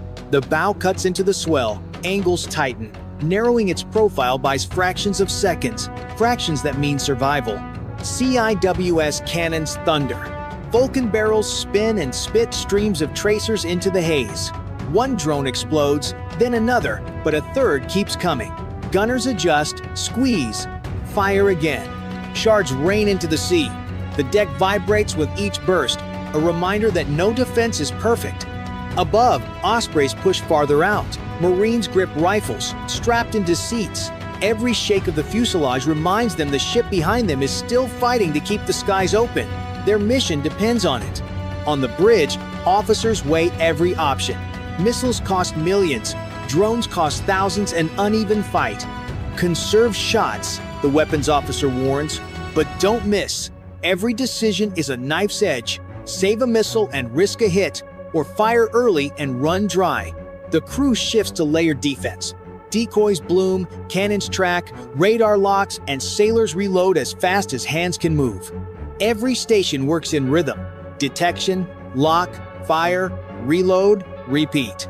In CIC, operators ride the scopes. A lookout calls a sea skimmer in the chop. Increase to 22 knots. Speed adds wind across the deck, good for launch. Tough on aim. Then, a near miss. A drone dives for the deck. The CIWS swings, fires, and hits barely in time. Smoke lingers where metal shattered yards away. Damage control teams snap visors down. Medics stand ready. No panic, just discipline. Dragons 2-1. Full state green. Request corridor. Corridor green, keep low, keep fast. A lane opens and the formation punches through. Rotors biting clean air. Guns glow. Loaders swap belts. Smoke clings to the waterline. The horizon keeps spitting contacts. The pattern is clear. Rivals are testing range, speed, and nerves. Each wave pushes closer, forcing choices, bleeding resources. The crew knows the next wave could be bigger. The test is only starting. And here's where you weigh in. If you believe the US should hit harder and strike forward to stop the waves, press 1. If you think holding steady and conserving fire shows true strength, press 9. 6:20. Just when the crew finds rhythm, the fight shifts. Radar flares with a new pattern. These aren't high drones or slow skimmers. They're smaller, faster, hugging the surface so tight they vanish in clutter. Operators squint targets, flicker in and out. Hard to track, hard to kill. New contacts bearing 180. Range closing fast. The call cuts sharp. The commander knows. This is the twist. The enemy is adapting, forcing change. CIWS batteries open up, but the new wave moves like wasps. Vulcan fire slashes the sea, hitting some, missing others. The bridge shudders with each near pass. They're probing for weak spots. The XO warns. Deploy Asset 3. Now. The ship calls its rolling airframe missiles, fast interceptors built for swarms. Launchers elevate, lock, fire. Streaks skim low across the horizon. One drone breaks apart, another veers, a third dives into the waves. But the pace is brutal. The ship maneuvers tighter, throwing spray across the deck. Crew brace against steel walls, gripping rails as the vessel twists to spoil enemy aim. Air fills with smoke, tracers, burnt powder. Seconds stretch long. Each contact comes close, too close. If one slips through, the hit is direct. Everyone knows the margin is razor thin. The Ospreys, now clear, bank wide toward their objective. Pilots glance back once the America's still fighting, wrapped in fire and noise, holding the line so they can move forward. The twist is here. The enemy adapts, pressing closer with swarms meant to overwhelm, and the ship must answer or fall. 6:40. The last wave closes in. This is it, the make or break moment. The ship's sensors scream warnings. The CIC floor hums with tension. Dozens of small tracks swarm toward the America, faster than anything so far. The crew braces. Engage all batteries. The order cracks through. CIWS guns roar, spitting fire in blinding arcs. Tracers slash across the horizon. One drone erupts, another shatters midair, but others keep charging. The sea boils with fragments, smoke, and spray. Ram launchers fire in bursts, streaks of light carving the wave. Explosions ripple. For a heartbeat, the sky clears, then more dive from low angles, hugging the water. EW floods the band with noise. A decoy drags two seekers wide, splashing into whitecaps. The ship rolls hard. Steel groans as the hull cuts swell, spray sweeping the deck. Sailors grip rails, loaders slam belts, gunners scream bearings. Above, two F-35s slice through, knocking out a control node. The stream falters, but not enough to end it. The ship fights like a living thing, every system stretched, every man at his limit. Close target, bearing 275. The alarm is deafening. A drone streaks inside the last layer. CIWS swivels, barrels blazing, tracers stitch the water impact. Fireball. The bridge shudders. Damage control reports. Shrapnel scars, antennas intact, crew green. Still, another drone presses in. Too close, too fast. CIWS spins, firing non-stop. The ship rattles as the last burst rips it apart yards from the hull. The explosion throws spray across the bow, drenching the deck. Smoke clings to the air. Silence, then nothing on radar. For a moment, the crew breathes. The Ospreys are clear, Marines on course, and the America still afloat. But the cost is heavy. Magazines are lighter, systems strained, nerves raw. Chiefs check heat on barrels. Medics sweep stations. Alarms reset. Everyone knows the enemy will return. The question is, when and in what strength?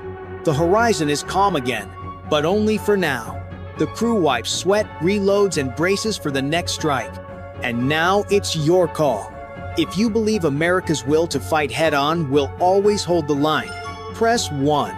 If you think swarm tactics will eventually break through, press 9. Drop your answer and stay with us for what comes next.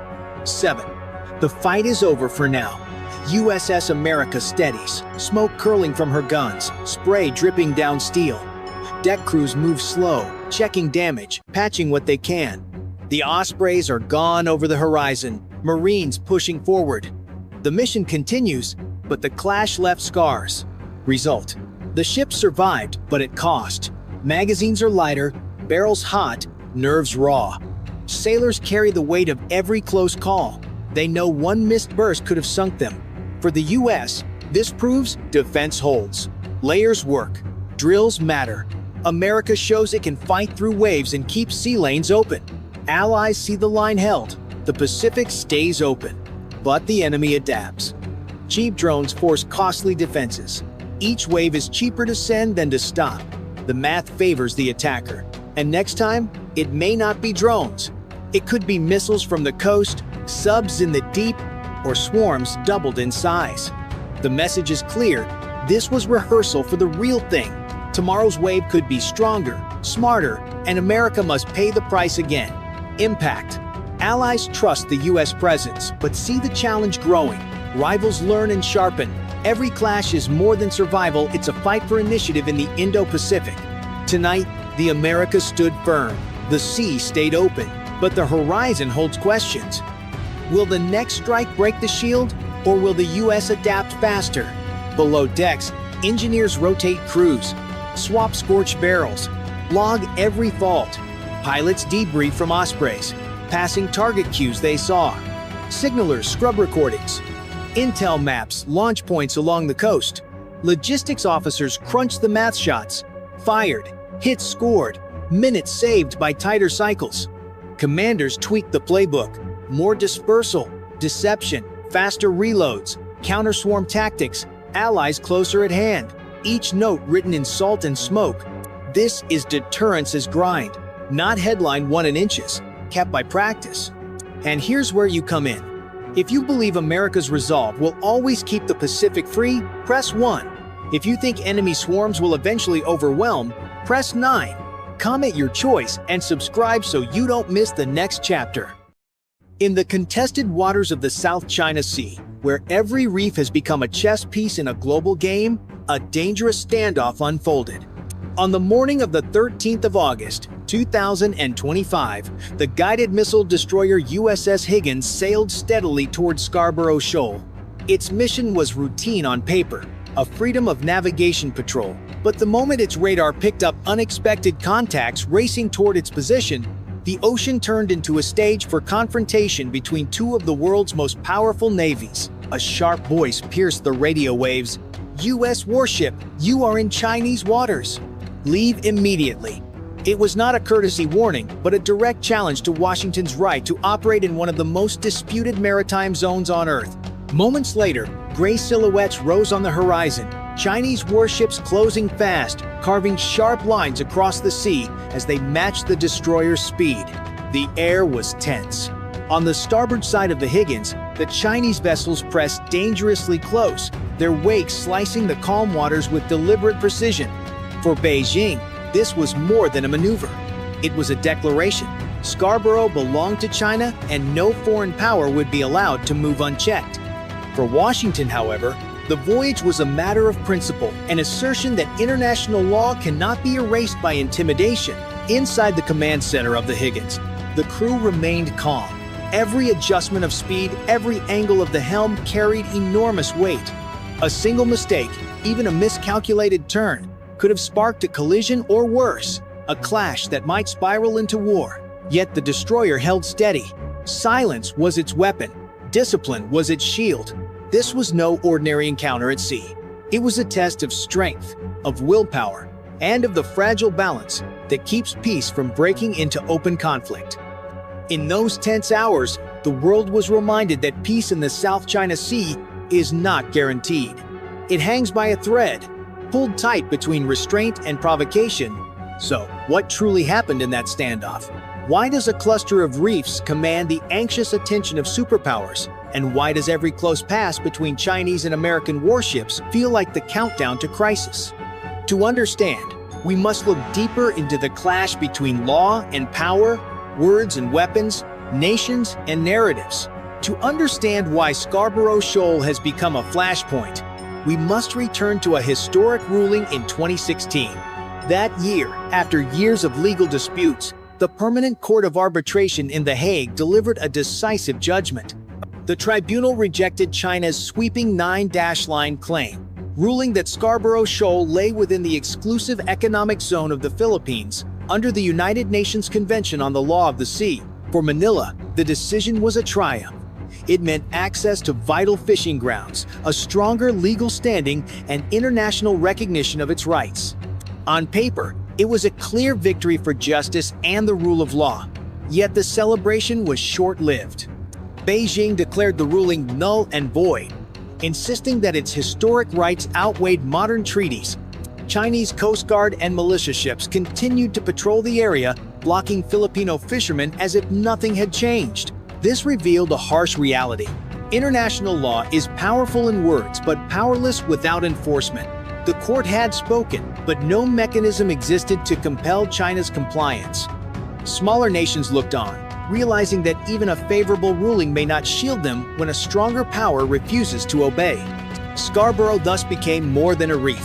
It became the most visible symbol of the gap between written law and actual control at sea. For the United States, this gap was unacceptable.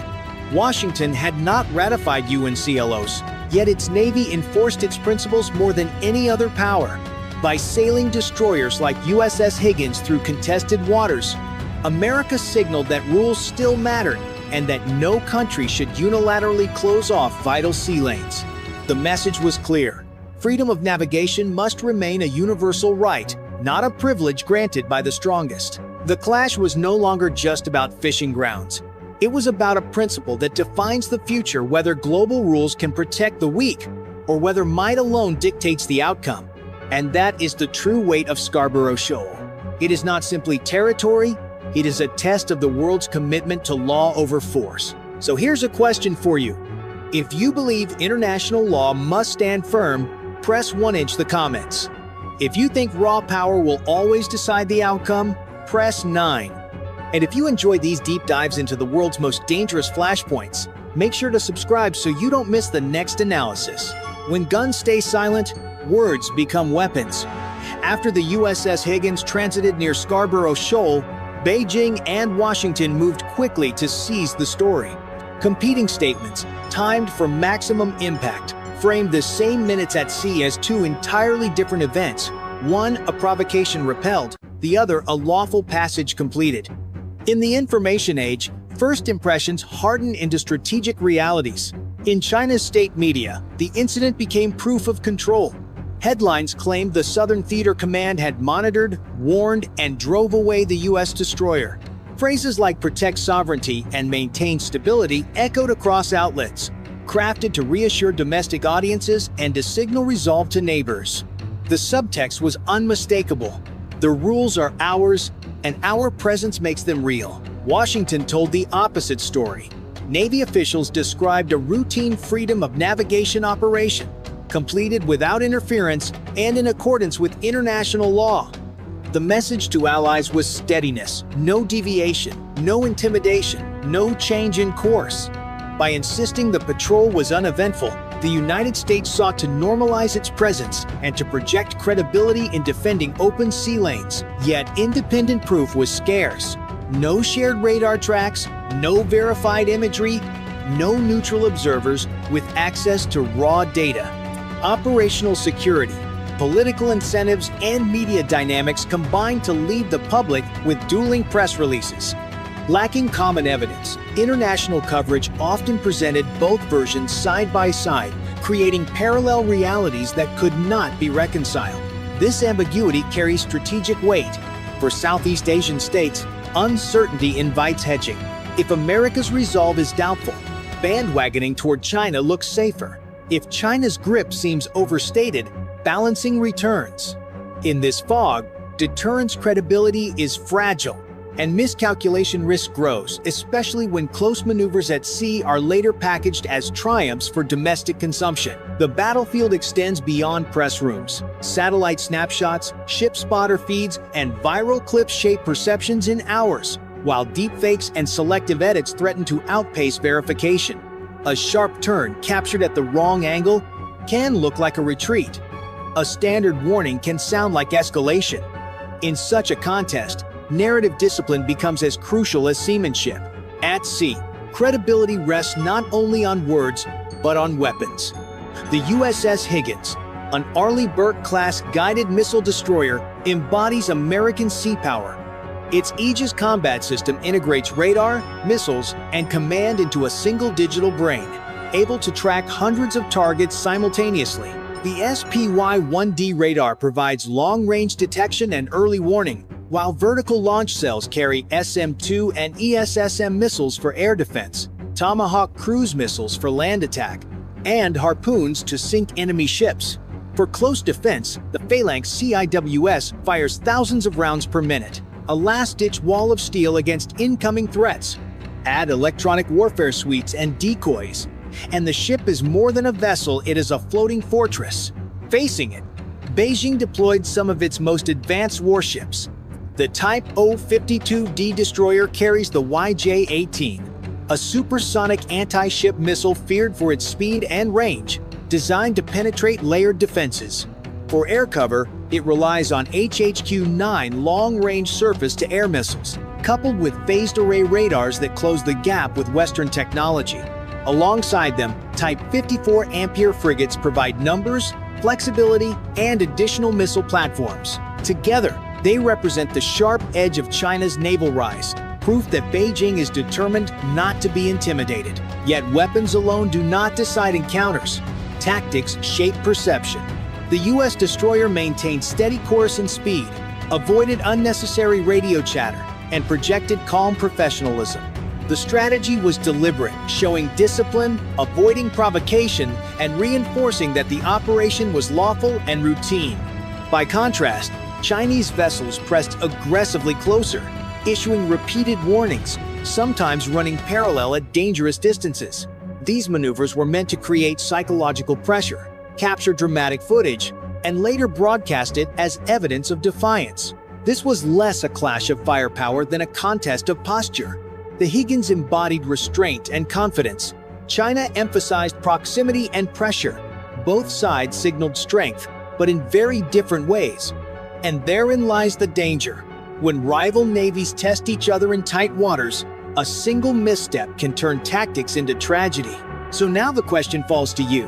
Whose approach seems more effective at sea, the U.S. show of calm restraint or China's aggressive pressure? Press 1 in the comments if you side with America's discipline, or 9 if you think Beijing's tactics send the stronger message. And be sure to subscribe, because the balance of power at sea is shifting with every encounter. The encounter at Scarborough Shoal was not an isolated event. It fit into a larger pattern of rising competition across the South China Sea.